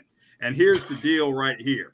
That is against the grain in terms of reaffirming if high school football wants to have any efficacy whatsoever, then we have to hold our ground that Friday is for high schools, Saturday is for college, and Sunday is for the NFL.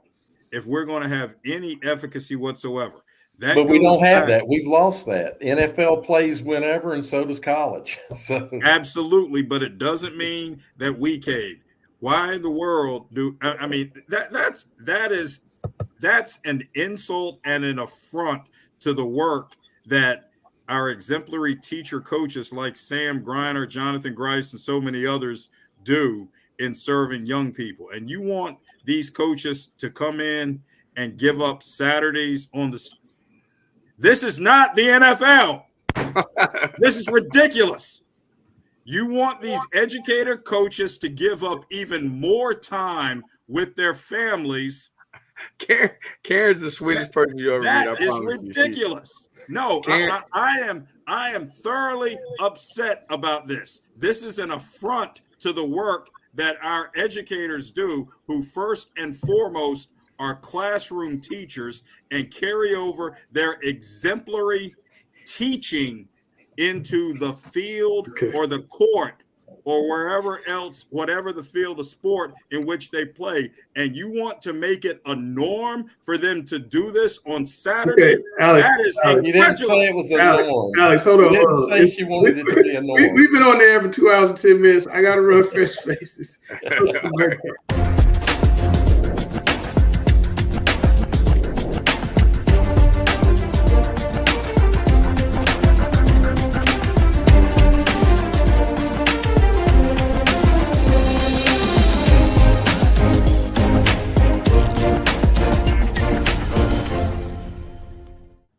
All right, we've got another edition of Fresh Faces. Hey, there's a playoff edition. So again, some guys we want to make sure that you guys were aware of. We've got G&G back. I got Coach Griner here with me. As we get started, Griner, let's go ahead and head to the Raleigh area. We've got Donovan Dozier, this 6'3", 238-pound senior defensive end, had 3 sacks in a big 50-8 win over Knightdale Friday. For the season, man, this guy's 38 tackles, 10 tackles for a loss, and 5 sacks. He is a key linchpin in Nick Drew's defense. We know all about Nick Drew. Here's a guy making it happen. Griner, talk about what you see here. Well, I mean, definitely 6'3", 240. I mean, that's what you want a defensive end, and to be able to have that end zone camera. Look at this chop up right here. Every school needs an end zone camera just so that you can highlight these guys in the trenches.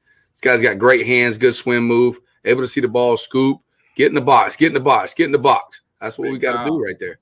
That was big time performance there. Let's move back to the Queen City. Let's go Dylan Kirscher from Charlotte Country Day. Again, he's a senior, so he's unfortunately played his last game. But this guy, again, 5'8", 150, ran 106 times for 633 yards and 5 touchdowns this year. Had 13 receptions for 156 yards and a touchdown. And then on defense, Griner, we love these stat sheet stuffers. He led the team with 109 tackles, including 6 tackles for a loss, and he had 1.5 sacks. That's a big-time stat stuffer this year, as he was key for Charlotte Country Day, Griner. Another ice bucket guy.